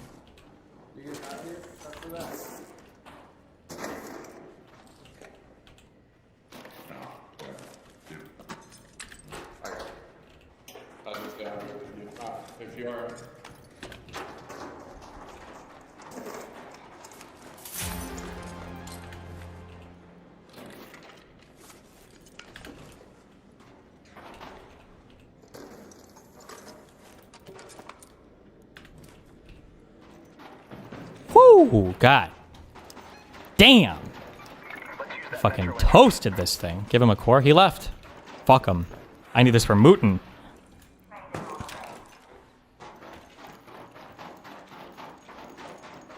Hey, man. Trying to get out of here? Fuck. Never mind. I should go this guy thing. Oh, thanks, man. Appreciate that. How do I... First game after the white. Well, I'm struggling. Oh, first game after the... No way. For real?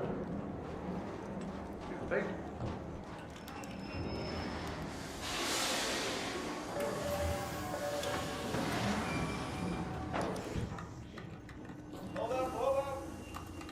Oh, I'm waiting. Thank you.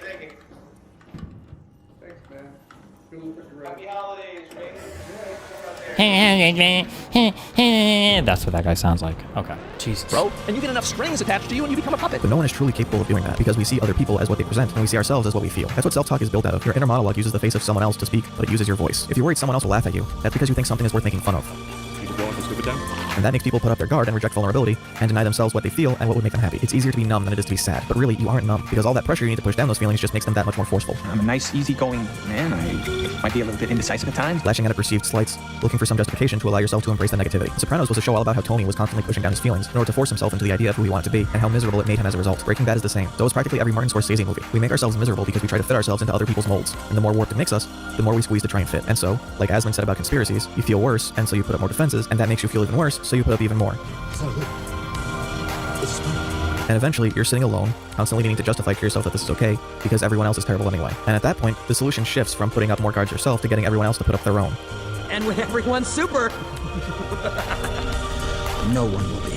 Whoa. Women are Karens, immigrants are criminals, woke is trying to take over. I've talked about horseshoe theory throughout all of this, and this is the true point of connection. A desire to have the world conform to your standard so that everyone has the same guards up. pretty soon, everyone will embrace sadness, and there'll be no such thing as smiling! In a moment where Asmon tries to put forward the idea that people who commit political violence can't be judged on the politics because they're acting in a way that's crazy, he manages to touch on the issue I'm talking about. Like, you shouldn't be looking at what they're saying and trying to blame this on a political party. Yeah, obviously, like, you can talk about how political parties, like, enable violence and certain types of rhetoric, etc. And their mindset it is so far removed from what an average person believes or thinks or behaves. So you trying to use logic to reverse engineer their thinking won't work because they didn't use logic to get there in the first place.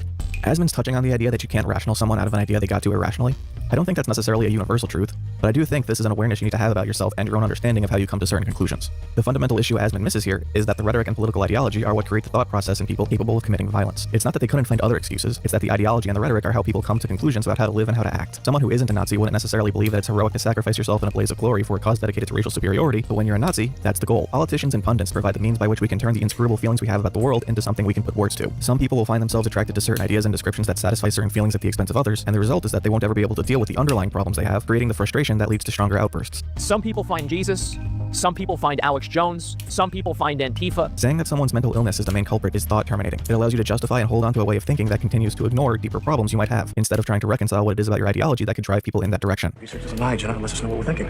What's too boring, what's too gay, what's too old? The most common belief in the people who commit violent political acts is that they are ultimately saving people. The white supremacists think they're saving vulnerable white people from racial domination, the extremists on the far left think they're saving vulnerable people from their own persecution, and everyone thinks at some level that the Jews are behind it all. Ultimately, in both cases, these actions are about satisfying those surface level feelings at the expense of the deeper ones. At least I can deal with my own problems, unlike some I know. And the endless analysis we get of what motivation people have are in turn about soothing that denial in everyone who will, in some way, do the same thing without the violent tendencies. But it is the ideologies on the right that put more focus on the idea of committing this kind of violence, that there is glory in the fight, and that blood and honor are the most important things. And we fight.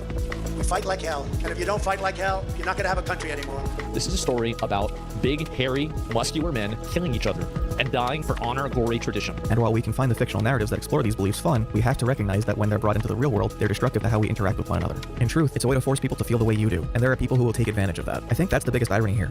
Every claim about Karens Asmon has made is one that he himself has endorsed, but on his terms. This is bad. I am so fucking upset, and these retards are sitting here making these award shows for other retards, and it's making me mad. They never get challenged to actually improve themselves on a personal level. They just get a fucking vicious cycle of learned helplessness. His chat even does the same practice of overqualifying questions as sincere to avoid making Asmon mad. I've been there. It sucks, but it's a choice. And though Asmon would say that I'm calling it a choice because I want you to choose differently, I'm really telling you that I want it to be your decision. Whether you stay the same or you try something different, you should do it on your own terms, and not because of what someone else tells you is the right way to be. If you think the world will judge you for it, think about whether it's really what the world thinks, or if it's what you're afraid of the world thinking. It might feel safe to have a wall between you and everyone else, but if the person you don't want to spend time with is yourself, all you've done is build your own trap. Not caring what people think comes from accepting the vulnerability of others so that they can accept the vulnerability of you. It's an act of trust. And all ASMONGOLD has really taught me over the course of this week is that he doesn't trust anyone. I never trust studies. I never trust experts. I don't trust anybody. The thing that I trust is what I think. All of these different media companies, they are all biased. None of them should be trusted. The only people you should trust are individual YouTube creators, and even them, you should take with a massive grain of salt, even including me. He wants you to feel like you can't laugh at the performance. But I can tell you, looking in from outside, there's nothing worth being afraid of. If you can't be happy by yourself and you can't be happy by just simply living your life normally, then the problem isn't really with the world, it's with you. And I think that if you can listen to yourself and you can take part in things that you enjoy and you're not doing it for somebody else or for some other reason, you can end up being a happy person. There are people who can find the bad in the good, and there are people who can find the good in the bad. And I think that if you're around a person that finds bad things inside of good things, that is like the closest that you can be to a vampire in your entire life. They are toxic, awful, obnoxious, exhausting, tiresome, annoying, just shitty people, right? They are energy vampires. The moment that you think about something else making you happy or somebody else making you happy or something like that, you have already lost the game. You have to base that off of what you want and what you want to do. That's the only thing that matters. But I think at a certain point, people don't want to take accountability for themselves in their own situation, and they want to look at some external factor and then try to blame that instead. Happiness is a state of lying to yourself that life has no meaning? Well, I don't know. Like, I mean, happiness to me is getting a bag of beef jerky. Happiness to me is finishing a stream and being able to lay down in my nice bed and, you know, I can just relax. Basically, I think everything has to come from within yourself. And if you don't do that, you've got a lot of problems. I could go back and forth about it over and over, but that's basically what I'm saying, okay? Yeah, that's about it. How many soda cups? I don't know, like a lot. Anyway, guys, yeah, I'm going to do this, and actually, I'll be right back. Do you get why ASMONGOLD is so appealing to so many people? I mean, he's very gamer coded. So So like he has a very masculine like disposition and delivery for all of his stuff. He plays video games, so he's got like the credibility, he's got history, so he's already got an established audience. He's a smart person. He's obviously got if we believe in a verbal IQ, I don't know if that's a real thing, but he speaks well. He can like watch stuff and give you some kind of take on it that's going to be whatever the standard kind of populist take is. And then, you know, he's got his community, you know what to expect. He's very like safe and comfortable. You're not going to Asmongold's stream to be like critically challenged much with, you know, your beliefs. Yeah, I think there's always, like he always seems like relatively calm or unbothered. He tries to be funny. I don't know if he's ever actually upset or mad, only when he plays games. Yeah. Jesus. I still think one of the biggest issues with a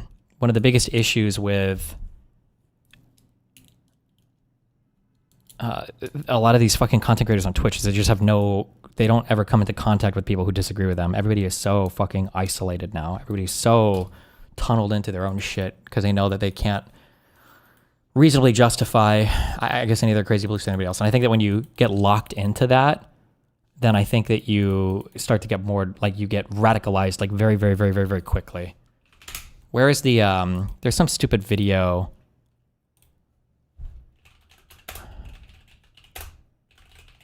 Of like I'm not gonna be able to find it. Oh, wait, is this? The Chernobyl X. Is it this? There's a thing that has like these things that bounce around. Here you see the control rods with the graphite displays has got stuck. You can see like how quickly the reaction gets fucked once it gets like past a certain point or whatever. And it like grows, I think exponentially is the correct term. But I think this video will play for like, the original one might be like a minute or something. Right.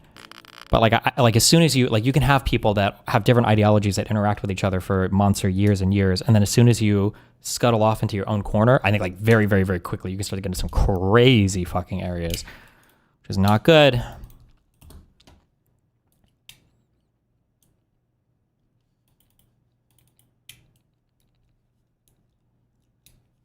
Maybe it's just me, but I can see the appeal in Hassan. With Asmon, I literally don't get it at all, man. Really? That's crazy to me. I feel like my demeanor is much more similar to Asmongold than it is to Hassan.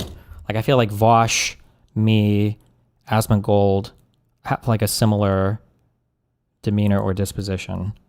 And Hassan would be the one that's a little bit out there.